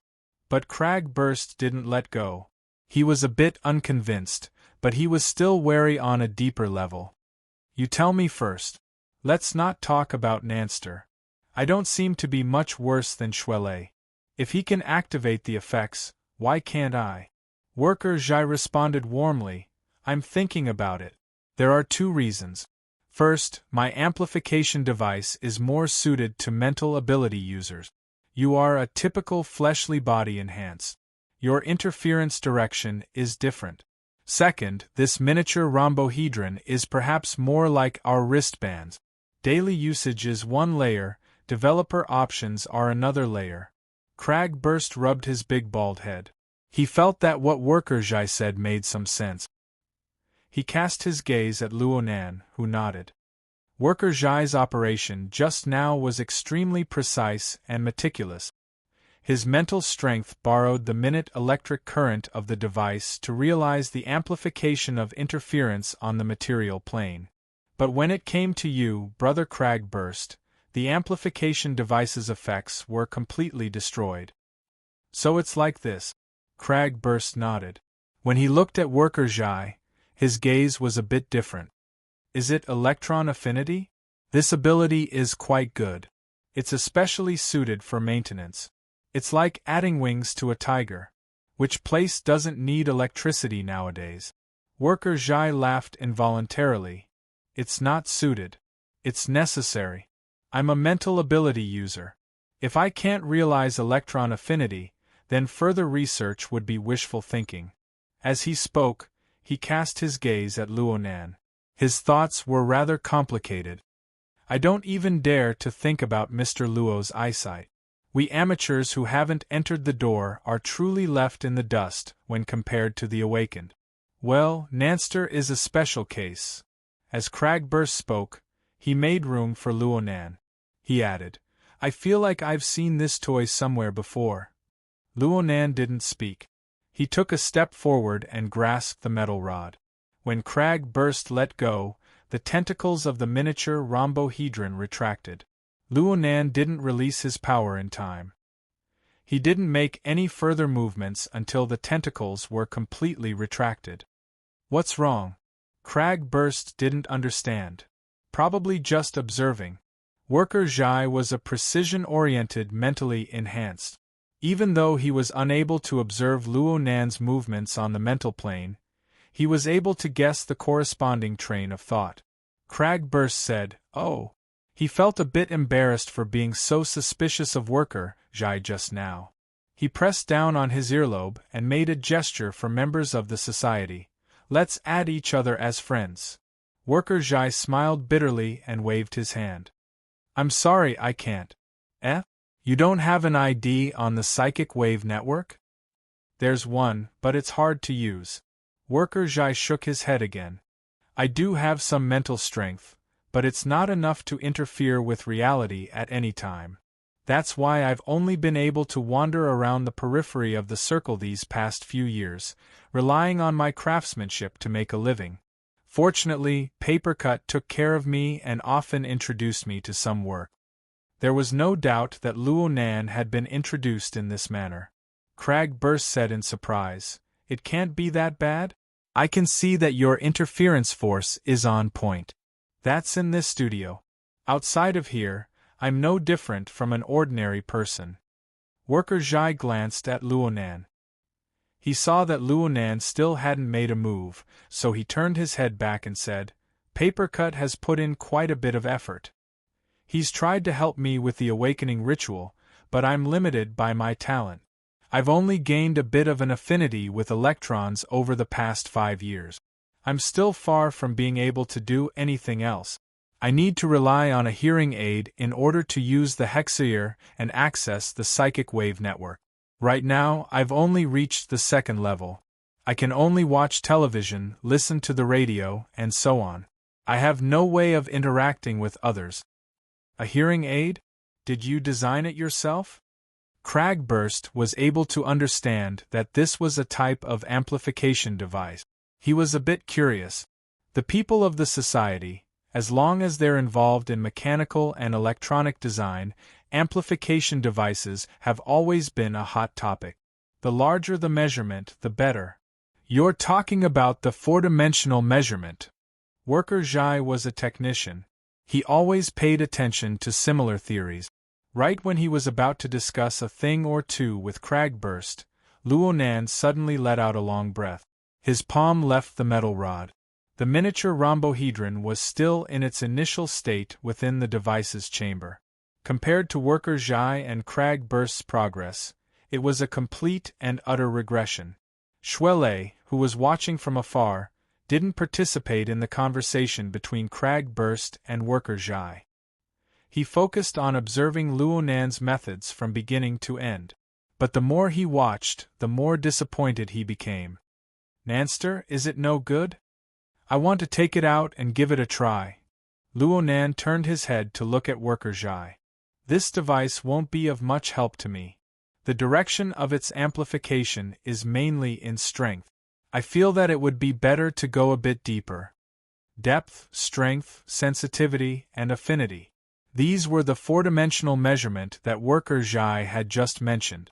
They were the 4 basic measurement standards that the society used for mental strength. There wasn't any particularly rigorous logic or scientific basis in these measurements. They were mainly established by common usage, reflecting the fuzziness of the research of supernatural powers in the current era. Worker Zhai didn't have any objections. My specialty is in electronic equipment and mechanical design. I'm considering the internal structure of this thing. As for the mental domain, you have the final say. He opened the device chamber as he spoke, and the miniature rhombohedron was mounted on the support. It moved out and stopped at the outer edge of the workbench. Luo Nan gave it a few more glances and asked, Worker Zhai, you just said that just the kinetic energy conversion structure isn't enough. You mean? From the situation shown in the video, there are at least 2 structures that aren't shown, maglev and energy storage. Also, I want to know where the power components are located. Worker Zhai casually drew several structural sketches on the hologram, corresponding to the kinetic energy conversion structure. From a conventional train of thought, the miniature rhombohedron is more like an integrated circuit. It's not a problem to use it in electronic equipment, but what kind of work is needed to drive the several 100-kilogram Tai Chi ball? Those tentacles are a good choice. It's fine as long as the transmission and work parts are combined together. but I haven't discovered the corresponding structural design. Luonan had a general understanding. What Worker Zhai means is that there should be more tentacles to form more structures. Worker Zhai used an electronic pen to tap the hologram. Dynamic, precise, and sufficiently firm. Crag burst listened to them speak, and a certain train of thought from before resurfaced.